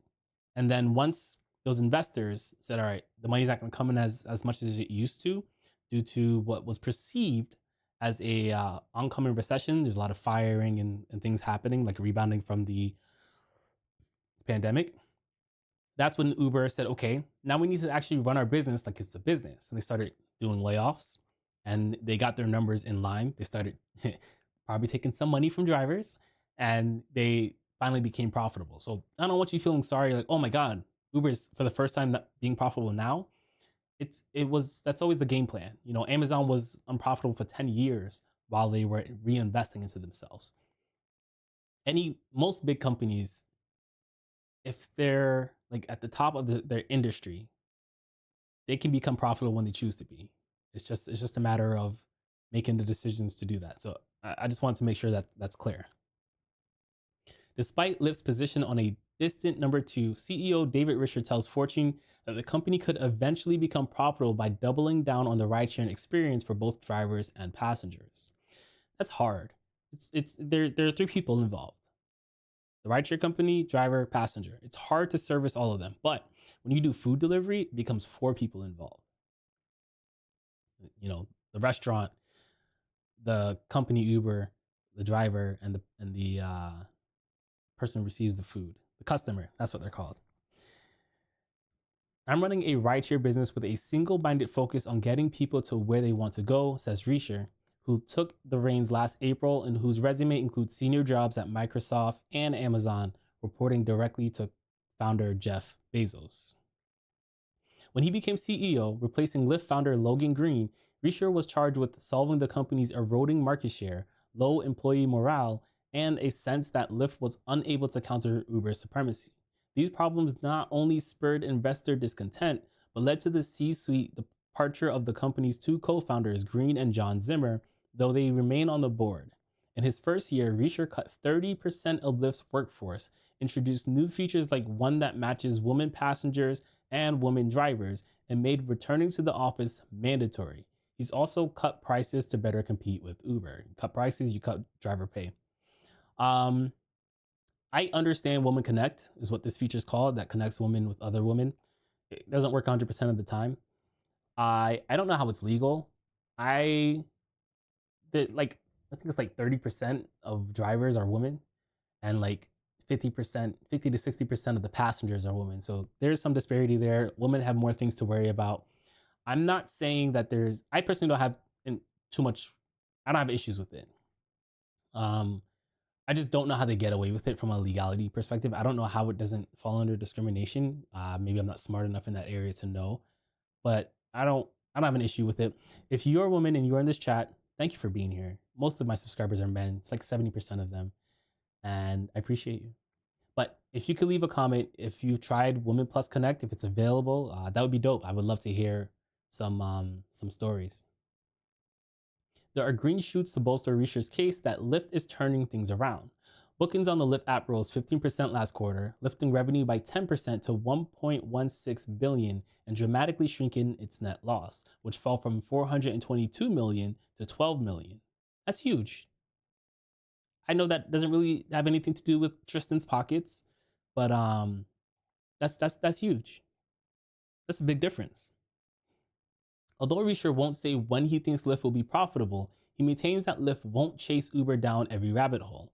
As is, Uber has 9 times more revenue and market value. That's 26 times greater. I don't know how that math worked out, but I read it.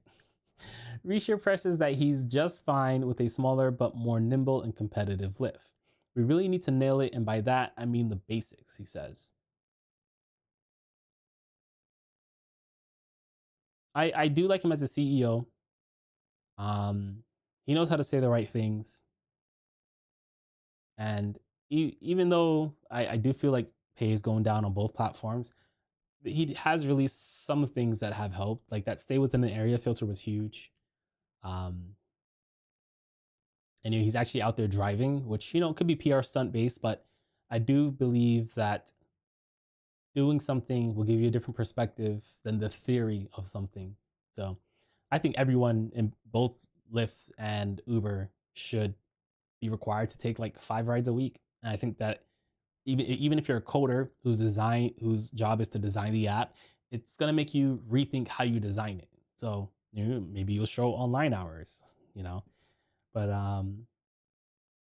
no, I'm glad Lyft isn't doing food delivery.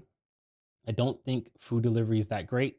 I do think other companies there are already enough other companies that do it, and I'm happy with the separation there. I'm okay with that. All right, so we're gonna keep it based off of Lyft, but I want to talk about bonuses. I know some people say they don't get bonuses, even though they're platinum drivers. We don't really know how bonuses appear. So I'm going to tell you what I think, how I think it works, and I want you to tell me how you think it works. Like, if do you get bonuses regularly? Tell me your market. Tell me what your ride challenges look like. Some people say that they make more money not doing bonuses. I don't get that, but I don't live in a vacuum. So if you agree with that, tell me why. But I think that Lyft has a budget for bonuses, and they split that budget into two. They first give bonuses to their top performing drivers according to their own metrics, probably based off of customer satisfaction, who like 5-star driver or acceptance rate and things like that, platinum driver. I think there's a tier, right? It said, here's how much budget we have for drivers. And I do think it's supply and demand first. So if it's in the market where the driver supply is kind of waning and they need to get more drivers out there, I do think they're going to give it to their top performing drivers first. And then I also think they have a budget to encourage drivers who haven't driven with Lyft in a long time to get back on the road. So I know a lot of people say, hey, if you want a challenge, don't drive for a while. They'll throw one at you. But Lyft is my primary platform. And I found that the more I drive, the more likely I am to get a challenge in my market.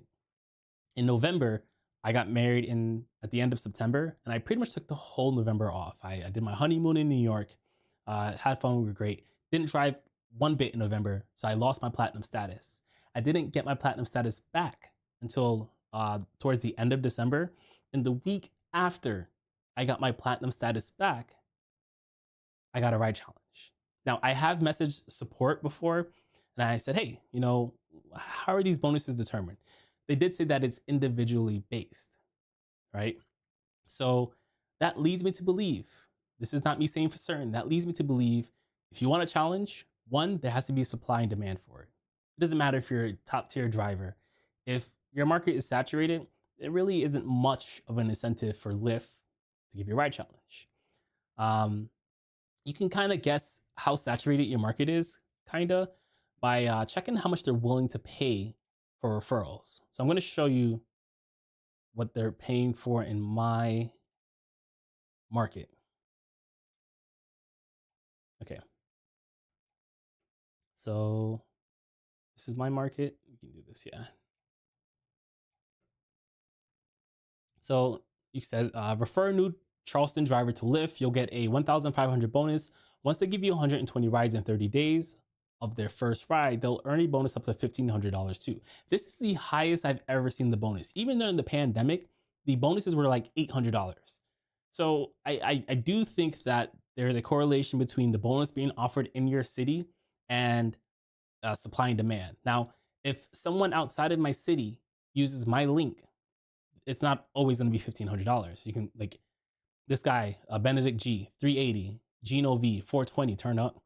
Justin G, 1,000. So it's based off of your market. And I suspect that people in these markets that are paying lower amounts are probably a market where even if you perform well, you might not be getting ride challenges. This is all based off of like suspicion. I have nothing really to back this up. But I did, there was something, there was a feature that platinum drivers could get that disappeared recently, like a month ago. I noticed that it wasn't like a benefit anymore. And I'm going to show it to you. This is from Reddit again. It's 8 months ago. I thought I was going crazy. It was never a bonus feature that I sought after. I just thought it was cool, but then it disappeared with no news around it. No one said anything in the community. So I thought I was going crazy, and I struggled finding this for a while, but I eventually did. So this is bonus protection. It says if the bonuses you earn between $522 and $622, that's a whole month, are below $320, you'll get paid a difference. And this is a feature. Bonus protection was for platinum drivers. It's not a feature anymore. So it says your eligibility, complete 250 rides. And if you do that and we don't offer you a bonus, we'll give you one anyways because you're a platinum driver and you're fantastic. So that's a signal to me that there was a time period where Lyft said, let's give bonuses upfront to drivers. Like, let's promise them money even if they don't get a challenge. So that's what leads me to believe that, you know, if you're a platinum driver, you're probably more likely to get a ride challenge if your numbers are also in line with what they expect and the supply and demand are there. It says, I haven't had a single day of multiple consecutive streaks since Cinco de Mayo weekend. Literally once or twice a week, I'll get a $9 streak bonus at around 3 to 4 a.m. And that'll be a Tuesday. Usually I'll have 3 or 4 $15 streak bonuses every weekend. Past 3 weeks, it tells me new bonuses will be posted Monday, but nothing. Instead, I have a Lyft bonus protection. If I don't make $320 in bonuses, I'll be compensated after 250 trips over the course of a month. So that's about 60 trips a week, a little more. Support says streak bonuses are personalized, which is what I just said. Is anyone else dealing with issues like this? Literally been over a month. So I think this is when saturation really started picking up. And that's why they introduced the bonus protection to protect their higher tier drivers. And I'm curious to why it's no longer there. But either way, it's still a signal that ride challenges are given to high performers first. And then they probably also have a budget to get drivers who haven't driven in a while back on the road. Let me know what you think about this. I'm gonna check right now what you guys are saying about this.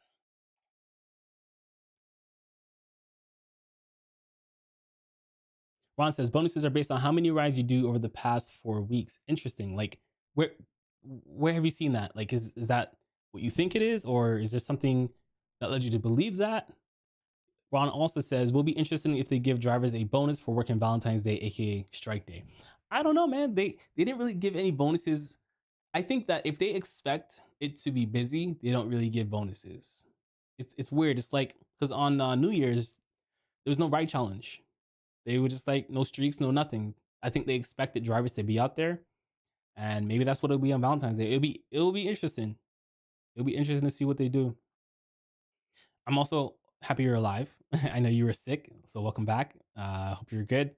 I hope you didn't fall behind financially. Queen Brown says 800 in Charlotte. That's what it usually is for me. 800 is like usually what I see. I know you get bonuses every now and then. Are you what do your numbers look like, Queen Brown? Ron says we'll be really surprised if they lowball bonuses for Charleston drivers weekend after Valentine's Day. Southeast, southeast, west east. I don't know. I know what you're saying. I don't know what it stands for, but I know it's a popular thing. Southeastern Wildlife Expo, the busiest tourist event of the year. Charleston population. Yeah, Cat Williams is also coming to town in March. That's something to think about.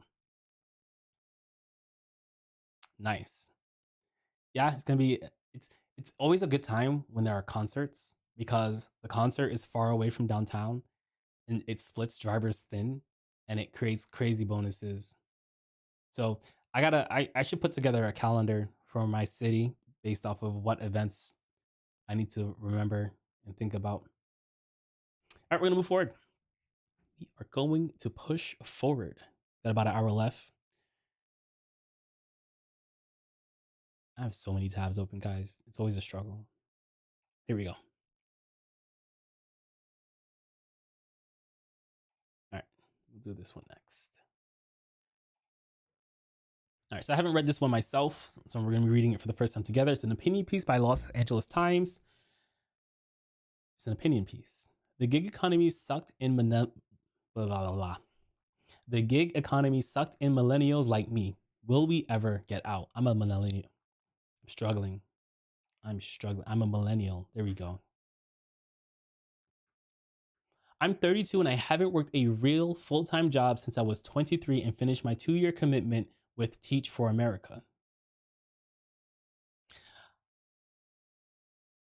I've piecemealed together part-time jobs that included private tutor, substitute teacher, fitness instructor, storytime, program leader, and freelance writer. For my generation, this trajectory isn't usual. 45% of all freelancers are millennials, and almost half of all working millennials are freelancing. Now, with a resume that reads like a 2010 economist, I don't think I want to read this. It doesn't seem to be specifically about rideshare, just about gigs in general. And I think that yeah, I don't really see anything. Yeah, we're gonna skip this story. Gonna skip that story. I don't think it'd be anything worth reading. All right, this one is good. Driver quits rideshare for 2 years and comes back. So we get to see like the stark like difference of what it was like before he quit and what it's like after he quit. So it's always fun to see that like light and dark comparison. An Uber and Lyft driver took 2 years off to recover from leukemia. He says the pay now isn't enough to get by anymore, and he's ready to find a new gig. After driving for Uber and Lyft for 8 years, Richard H. was diagnosed with leukemia in the summer of 2021. After the pandemic, so he quit during the pandemic. He had been making a decent living from driving in the Phoenix area, though his cancer diagnosis and treatments took him out for work entirely for nearly 2 years. I'm glad he's alive. When he returned to driving in early 2023, he noticed he struggled to make the amount needed to live comfortably. Richard, who asked to only use his fair name for fair professional repercussions, said after 11 years of driving, he's ready to find a full-time job this year. I'm glad. The amount they pay us per mile, along with gas costs and repairs, is just not worth it anymore, Richard told Business Insider. Thousands of Americans with disabilities or other health issues nationwide are embracing gig work to pay their bills, especially since many are unable to work traditional office roles. Many value gig work as they can work around medical appointments or recovery days and strategize when to work to maximize their earnings. Still, many gig drivers say their earnings aren't enough to cover basic expenses, with some falling behind on rent or car bills. One driver with a disability only took home $14,000 despite making over $110,000 in gross earnings from Uber and Lyft. That is cap. I covered this. I made a whole video about it. It ties back to the standard mileage deduction. Business Insider needs to do a better job here because they're going based off of his tax documents, which will show that he made an income, but it doesn't show the tax-free dollars that he made. Now, this driver does have other issues that did pop up, but it's not the full story and it's extremely misleading and they need to do a better job. So if you haven't seen that video, I have it. I'm not gonna look for it. Maybe I will after this story. I don't know. We'll see. I don't think so. Let's go move on. Richard began driving Uber. Richard began driving for Uber shortly after they launched in Phoenix market in 2012. He had been in sales and business development and figured out driving could be a way to pull in extra money. Drivers who got in early, they probably did very well. And if I were a driver who started early and I didn't use that income with intentionality, I'd be kicking myself in the shin right now. Because there's just, I think the split used to be 70% for drivers and then 30%. No, it was 80% for drivers and 20% for Uber. It was a different time. At the time, he said he was paid a constant $1.40 a mile, which a few years later fell to 99 cents a mile. It was about an 80-20 split between what he earned and what ride-hailing companies took. As the price per mile declined after the adoption of upfront pricing, his vehicle maintenance expenses increased when gas prices skyrocketed. He would get around 55 cents per ride as compensation for higher fuel costs, which he said was almost like a slap in the face. I forgot about that. When Russia and Ukraine first started the war and gas prices were doing crazy stuff, I forgot they gave us like an easement. I forgot about that. But everything he's saying seems to be on point, like mathematically. Like about $1 a mile is kind of the gold standard now. He was earning $1.40 before. 80-20 split. We just touched up on that. So far everything's kind of tracking to what I expect from a reasonable take on rideshare. He used to rely solely on surge pricing, which would be a multiplier for ride earnings, though he said he's seen those rates decline as well. Yes, surge pricing used to be a multiplier. To the best of my knowledge, it's just a dollar value now. But multiplying is typically better than just a dollar value. But I wasn't around for the multiplier Uber, so I don't really have much experience to say about that. Back when I started, surging was a huge thing for me, and that's how we were able to make some really good money, Richard said. There were guys making well over six figures driving for Uber back when I was first started 11 years ago because it would surge 3 to 5 times the rate. Yeah, so a $10 ride at three times is $30, at 5 times is $50. Significantly better than just a flat $20 on top of your $10, depending. He's also noticed more drivers on the road than ever before, which made more profitable ride offers scarcer. I'm not going to drive to pick somebody up a few miles away, especially if it's coming from a distance, just to go a mile or two for $5 to $7. It just doesn't make sense economically. There are tons of drivers, and almost every driver will pass on riders like that. Okay, Uber and Lyft, better in the past. We all agree. If I will take a bad ride if it puts me in a good area. If I have to drive 20 minutes to pick someone up, to drop them off 5 minutes, but I'm dropping them off somewhere I want it to be, I will take that ride. I live like 20 minutes from downtown. So if I get a ride, pretty much regardless of what it pays me, I'll take it if it puts me downtown on a Friday, Saturday night, and then I'll stay downtown. But I don't never say never. There are situations where the straightforward thing isn't the straightforward thing. Like I've seen other YouTubers where they'll be like, I'm not taking that ride, even though it's putting them like downtown on a Friday, Saturday night. And I would take that. But that's a very small case. I'm not justifying here. They don't pay us enough for us to be able to make a decent living now, Richard said. Back then, I go out for 3 to 4 hours and make $400 when I first started. Now you have to go out and work 10 to 14 hours to try to make $300. That tracks, right? 10 divided by 300 is $30 an hour, which in my market, that's considered a middle day. So, his numbers track. But man, if I was doing Uber and Lyft back when it was $400 for 3 to 4 hours, yo, I'd be way out of debt. I'd probably own a plane by now. Like, I wish I did this earlier, man. I wish I did this earlier. But this kind of goes back to what I'm saying. Like, today's the best day to make money with rideshare because it's probably gonna decrease tomorrow. Like you gotta think like that. If you want to escape rideshare, the sooner you realize you come up with an exit strategy and start working towards it, the better, because all the data has pointed towards a decrease in pay. And on top of that, they want to replace us, right? You might disagree, with whether they will be able to replace us with self-driving cars, that's a different argument. But these companies have said that that is their intention. Why would you want to stick around and work for a company who has the intention to replace you? You shouldn't. So even if you disagree on whether you think they'll do it or not, they said they'll do it. You need to have an exit strategy. Facing the diagnosis. While trying to figure out whether driving could be sustainable in the first year or two of the pandemic, Richard received the news in June 2021 that he was diabetic. I received news that I was diabetic in 2023. I'm no longer diabetic because I worked on it. If you're type 2 diabetes, you can become non-diabetic. If you're type 1, that's it for life for now, unless they come up with some medical thing that can save you. He stopped drinking alcohol, quit eating badly, and lost 20 pounds in a month. However, he was still having chest issues and discomfort. He struggled to walk and drive, and his joints were aching. The diagnosis was leukemia. Something I've done is whenever I eat and I'm driving, especially on long shifts, I'll take a 15-minute break and just walk. It goes so far to get up and walk every like 4 hours. One, to keep you awake and alert, and then two, to prevent blood clots and, just get your body moving. He was in treatment from September to November, after which he was in remission. Still, he had to do more rounds of chemotherapy and he fell ill with COVID, which could have killed him since he had cancer, which delayed his stem cell transplant. He was officially cleared by May 2022. Bro, if you're watching this, I'm proud of you. I'm proud of you.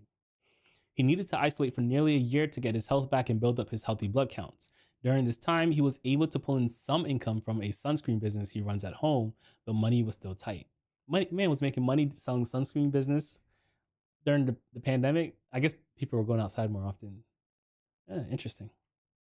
He got back into driving 9 months ago, driving in limited amounts before returning full time, which he said he hasn't been too fruitful. He said he's still recovering, though he drives 6 to 7 days a week from 6 p.m. to 2 a.m. That's a decent shift. That's not he's picking he knows what he's doing. Screenshots from November 2023 through January 2024 show he's pulled in between $566 and $849, being online 50 and 60 hours a week. In contrast, he said he was making between $1,200 and $1,600 a week, driving similar hours back around 2018. Probably can't compare to that 60 hours. I can make that much in 50 hours now. I can do that now. So that something doesn't track there. But I will say between November last year and January this year, like now, that's the slowest I've ever seen it. It was the hardest to make money during that time period. So that part does track. He has avoided crowded events like sports games and concerts that take forever to get and leave and are elongated by taking time to find passengers, which he's seen a few hundred drivers doing. I understand that strategy. A lot of savvy drivers like me who have been around for a while, when we go to special events, concerts, sporting events, where there's a big congestion of individuals who are going to need rides, we don't even turn on our apps. That is a mistake. What you should do instead is don't mess with the congestion. That's fine. You're stuck in traffic, you're losing money. Set an area filter that's like away from that area. Hopefully, the drivers get stuck over there. It creates demand and surges elsewhere, and you capitalize on that demand and surge that doesn't have traffic attached to it. Staying at home is not the solution, especially like you have to take advantage of the gap. You just have to. I have a video showcasing that.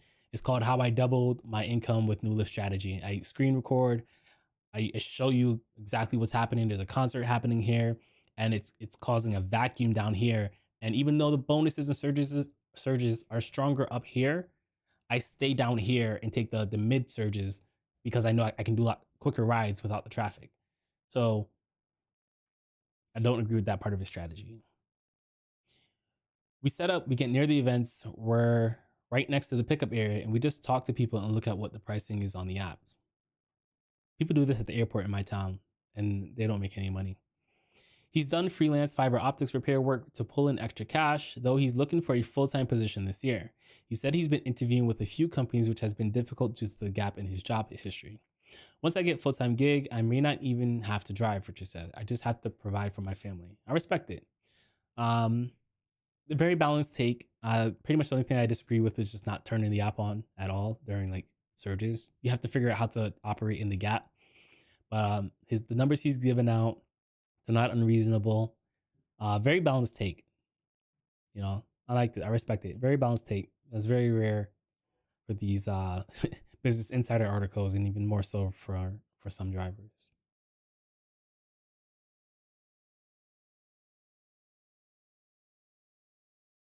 I'm gonna take a quick look at the comments. Nothing new, nothing new. That's fine. All right, so moving forward.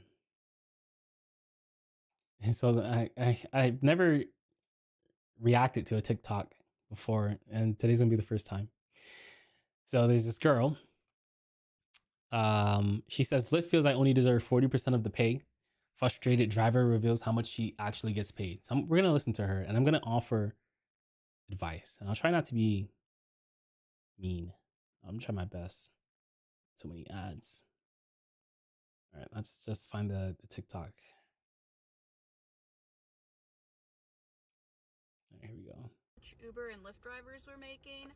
I just had an hour and 15-minute long drive on a Friday night to an Atlanta stadium, and Lyft paid me $21, but they charged my passengers $52. So Lyft took 60% of what they are charging for their rides, and this is my full-time job. I am a 5-star gold Lyft driver, but Lyft feels I only deserve 40% of the pay. All right, we'll run it through one more time. Oh my God, TikTok. I hate TikTok. Wondered how much Uber and Lyft drivers were making? I just had an hour and... Oh, I fell for the same exact trap. If you ever wondered how much Uber and Lyft drivers were making, I just had an hour and 15-minute long drive on a Friday night to an Atlanta stadium, and Lyft paid me $21, but they charged my passengers $52. So Lyft took 60% of what they are charging for their rides, and this is my full-time job. I am a 5-star gold Lyft driver, but Lyft feels I only deserve 40% of the pay. Okay, so she made $21 an hour, which is not great. She dropped the passenger off at the stadium, so she probably had to deal with some traffic. And I always say that if you're in traffic, you're losing money. So I didn't even plan this, but just like I said in the article I just shared with you guys, right?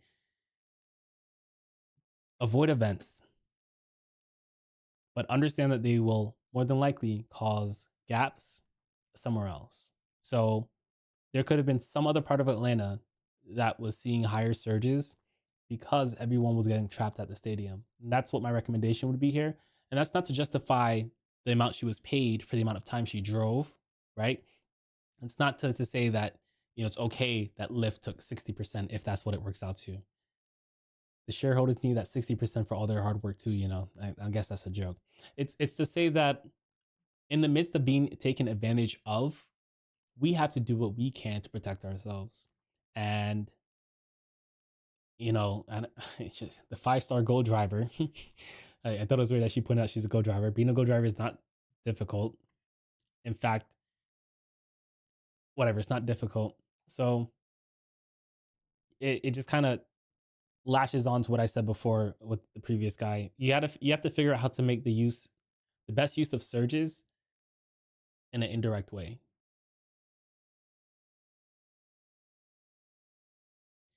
Jeremy says no way Lyft or Uber should get more than half of the fee. 20% would be more reasonable. I think 30-70 is a decent split. 70% to the driver, 30% to Uber and Lyft. YouTube does it. If YouTube does it and they have less overhead than Uber and Lyft does, or they should have less overhead since, yeah, Google, well, I guess it makes sense. They have less overhead. So I don't know. It used to be 80-20. I do think 30-70 is what it needs to be, but we don't need to stay too long here. There's not much to say. What's up next?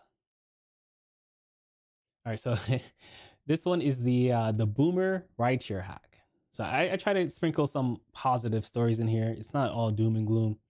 A boomer shares how Lyft driving has been a retirement hack, supplementing his income while allowing him to draw on his Social Security without penalty. So, this is for you older drivers out there. If Mark McCain can only, if Mark can, sorry, oh man, I'm getting tired. If Mark McCann only cared about making money, ride hailing wouldn't be his top choice. Truer words have never been said. Truth is, it's almost impossible to make a living due to car depreciation, gas, tolls, tires, and on and on, the 64-year-old told Business Insider. I think it's possible. You just have to be savvy and in a good market and have a decent car. But McCann, a part-time Lyft driver in Dallas, it's not the income but the expenses related to ride hailing that makes the gig a retirement hack. It's not the income but the expenses related to ride hailing that makes it a gig hack. I think he's about to say what I've been saying this whole time. I haven't read this one either. McCann is among many Americans who have turned to Uber and Lyft driving during their retirements, earning supplemental income, getting some social interaction, and avoiding boredom are among their primary motivation, drivers have told Business Insider, but each has their own personal reasons for entering the gig economy.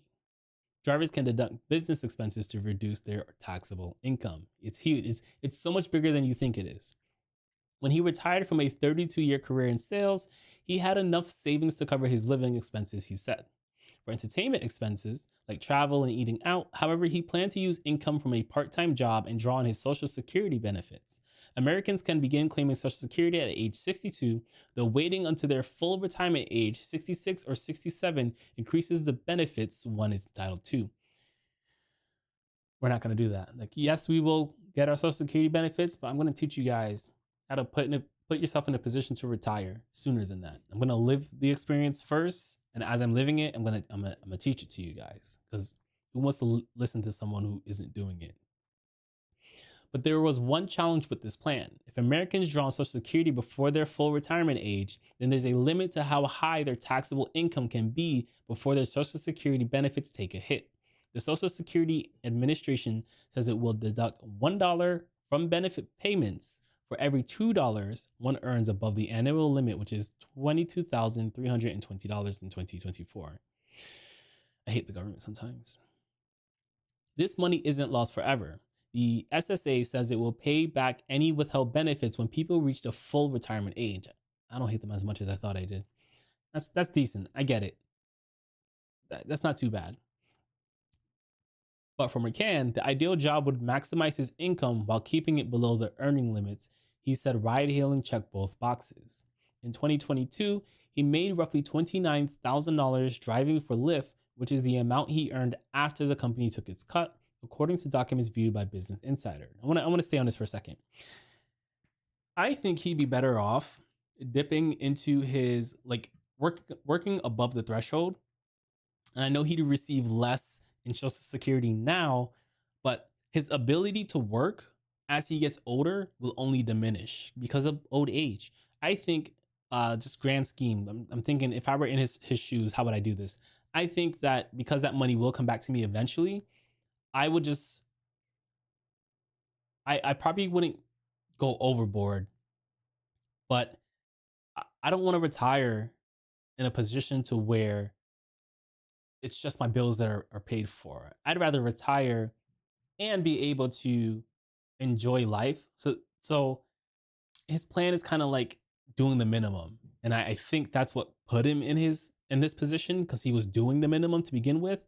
And for him, like, doing the maximum would be, work as much as is healthy for your age. Because that money will come back to your Social Security money will come back to you when you hit the full age for that. And at that time period, you can enjoy not working more. There's no guarantee that when this guy is at the upper limit of Social Security age, that he will be physically fit to work if he has to. And he can eliminate that if he has to part by just putting in the work now. So I don't fully agree with what he's doing, but I see it. I see the appeal. However, drivers can deduct business expenses to reduce their taxable incomes. The most common way to do this is through mileage deduction, which as of 2024 allows drivers to reduce their earnings by 67 cents per mile driven for business use. In 2022, when the mileage deduction was 62 cents, McCain drove roughly 32,660 miles for Lyft. After accounting for roughly $20,400 in deductions, his taxable income fell to about $9,000. According to Business Insider's calculations, McCann preferred not to share exact figures, well below Social Security's annual limit. Business Insider, I'll share all my figures with you. Come, let's have a chat. Let's have a chat. In reality, his taxable income was likely even lower, given he could also make business deductions for tolls, car washes, water, and snacks provided to passengers and other business expenses. That's true. Just because you use the standard mileage deduction doesn't mean that you can't write off other expenses, right? That standard mileage deduction is meant for car maintenance, gas, certain things. For example, if I buy car seats to put in my car, I can deduct that in addition to mileage. So be aware of what is deductible and what isn't. Self-educate yourself. Maybe I'll drop a video soon. It is tax season, but I'm not going to go too deep into it right now. McCann said that the total deductions have been enough to offset the majority of his ride-hailing income. Ride-hailing has been a retirement hack for McCann because it's allowed him to supplement his income while keeping his taxable income in check through deductions, allowing him to draw on his Social Security without penalty. McCann said taking a traditional 9 to 5 job for $18 an hour, for example, or roughly $37,000 a year, would have a $0 benefit for him financially after Social Security penalties and taxes were accounted for. And he's right. Like I said earlier, drivers make their money on tax-free dollars. Even though our documents say we're not making money, which makes it harder to get loans, get a house, so be aware of that. The difference between our actual expenses and the standard mileage deduction rate, tax-free money, like that's lit. Like that's why I'm a little worried about the government trying to make us employees. If they want us to be classified as employees and we can't use that mileage deduction rate anymore, it's gonna hurt. And you might say, well, why would they do that? They would do that because if they took away the mileage deduction rate from us, they would make more money in taxes. So, my little conspiracy hat there, but just be aware of that. Don't think the government is 100% always for us. Just expect politicians to be politicians. So just keep an eye on that. And I know that they're saying that Uber and Lyft saying like that change Biden did won't really affect us, but California and New York drivers were considered employees before Trump did that switch, and then it went to Supreme Court and they made it so that everyone is straight independent contractors. So while they say that their intention is that Uber and Lyft drivers won't be considered in it, you never know. You never really know what's going on behind the doors on Capitol Hill. Retirees should study the tax implications before entering the gig economy. Lisa Green Lewis, a CPA and tax expert with TurboTax, told Business Insider that McCann's strategy appears to be a sound one. Because the driver can deduct his mileage from his side gig income and make below the earnings limit, his Social Security income will not be reduced. But even if a driver's income falls below the annual limit, Green Lewis said there's one other scenario they should consider. If the combination of one's income and half their claimed Social Security benefits for the year exceeds a certain threshold, as low as $25,000, some of their benefits may be taxable. Interesting. Many retirees often begin working side gigs, do freelance work, or receive other retirement income without knowing how other streams of income can impact how their Social Security income is taxed, she said. Since he began ride-hailing in 2021, McCann has completed over 5,000 trips. While the financial benefits are the main reason he drives, it's not the only reason. I don't care about the rest.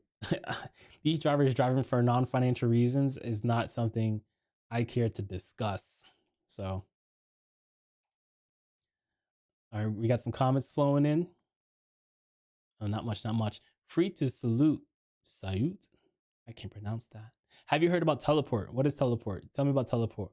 Oscar says, bro, is Sketty working?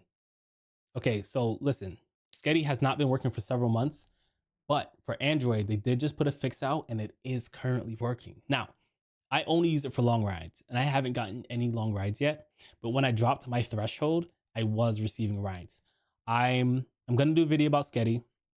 I'm waiting. I want to get Platinum Plus because one feature of being a Platinum Plus driver is that you get first dibs on scheduled rides. So I'm hoping that if I combine Platinum Plus with Sketty, I'll be able to get the rides I'm looking for. So we'll see. I was trying to get Platinum Plus this weekend, but I got lazy. So I'm gonna try to get Platinum Plus very early in February. Like I'm gonna work very hard this weekend to get Platinum Plus, but it might not happen until next weekend. But once I get that, and then if I can confirm that I'm getting better scheduled rides with Platinum Plus and Sketty, I'm gonna make a video about it. But I've been holding off. But while Sketty hasn't been working, I've removed all links supporting them because I cannot refer people to something that doesn't work. Right? So we'll see. And for those of you, if you don't know what Sketty is an app that supposedly automatically matches you with pre-scheduled rides because, who has time to always be looking in the Lyft app? So I could be on a ride with a passenger on Lyft, and Sketty is smart enough to pick up rides, scheduled rides based off of the criteria I set. I can set the mileage limit, I can set the dollar limit, and it can do that without me looking at my phone. And then I can always review and decide to keep that schedule ride or not. You can also set your schedule, like only find rides between this time and that time. But they with Lyft changed how they did scheduled rides. So if you've been doing Lyft for more than a year, you know that the scheduled ride page has changed, and now they give priority scheduled rides to Platinum Plus drivers. So Sketty has struggled to figure out how to navigate that, and I think they've just recently figured it out. So if it's working, you'll see more content on it, and if it's not working, I'm gonna put out one video about how I can't recommend it anymore. It's better to use an iPhone or Android tablet, Sketty. It's better. The updates seem to be coming out faster on Android. They have a Facebook app. Go join Facebook app. They have a Facebook group. Go in that Facebook group, and they'll tell you when they put updates out. And all the updates seem to be Android first. To the best of my knowledge, at this current moment, while you're watching this, iOS doesn't seem to be working. Teleport aims to lower the cost for riders and pay drivers more. Okay, so it's another rideshare app. I'll look into it, and then I will. I'll talk about it next week on the podcast. Let's see where we are going to go next.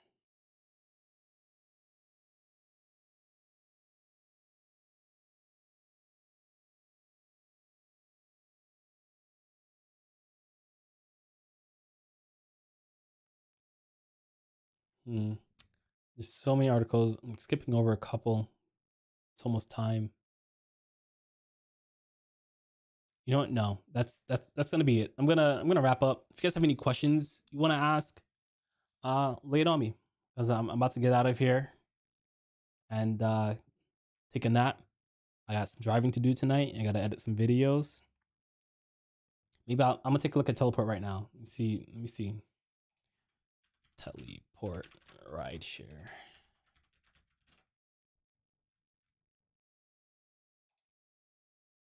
I think I have heard of this on Twitter. Yes, I did hear about this on Twitter. Let me join that Android waitlist. Let me do this over here. 15-minute long drive on a Friday night Oh my God. to an Atlanta stadium, and Lyft paid me. Bye. Okay. Actually, I'm not gonna sign up right now. This has to be a bunch of questions. I will look at like what it's saying. The company. Let's look at the newsroom. Decentralized rideshare. Place the company with an open protocol, where would it really change lives? And if you've ever talked to an Uber driver, you know exactly what I mean. It would change lives if you didn't have the situation like right now where sometimes a passenger pays $59 and the driver receives $16. That is a game changer. I think we found a way to solve that. Why are you the person, Paul, today that will solve kind of this coordination problem for these decentralized ride services? I think there's been kind of a meme that's been going on for a long time in blockchain. It's just like, oh, decentralized Uber. Why is that possible today, and why are you the person to ultimately solve that? It's a good question. Super excited to have decentralized Uber. Why is that possible today, and why are you the person to ultimately solve that? It's a good question. I think if you had asked 8-year-old Paul if he thought that's what he's going to do when he's a little bit older, I don't think that was the ambition at all. I think it just kind of happens that. All right, I'm gonna have to consume this later.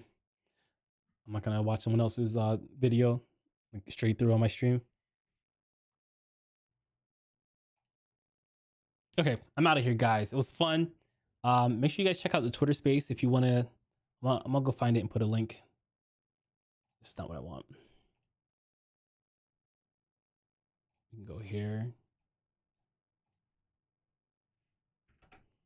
The X space. Sorry, it's not Twitter anymore.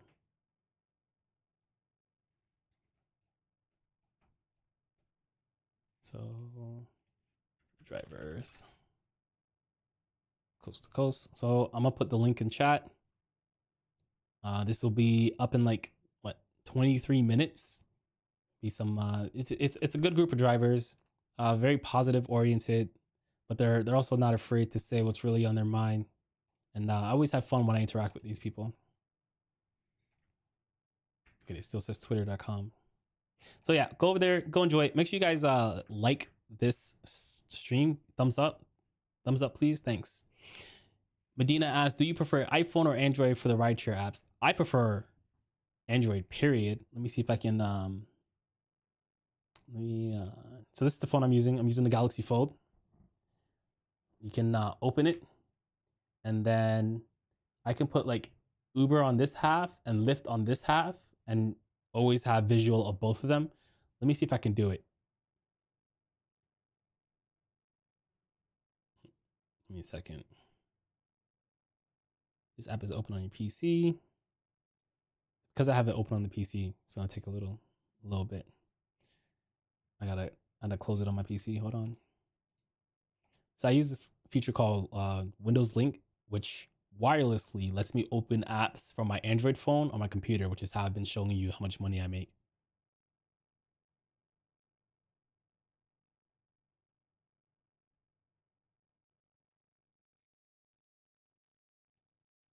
All right, so my location is turned off, so these aren't my actual like addresses.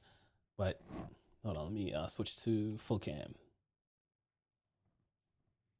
So you can see I have Lyft on one side and Uber on the other side.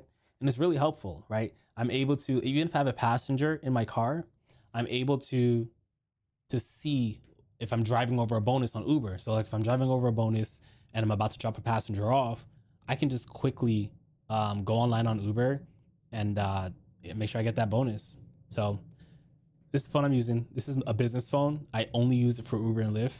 Well, for business. So it's a tax write-off. I have a personal phone number as well. So that way, if passengers end up with my phone number, it's nothing crazy.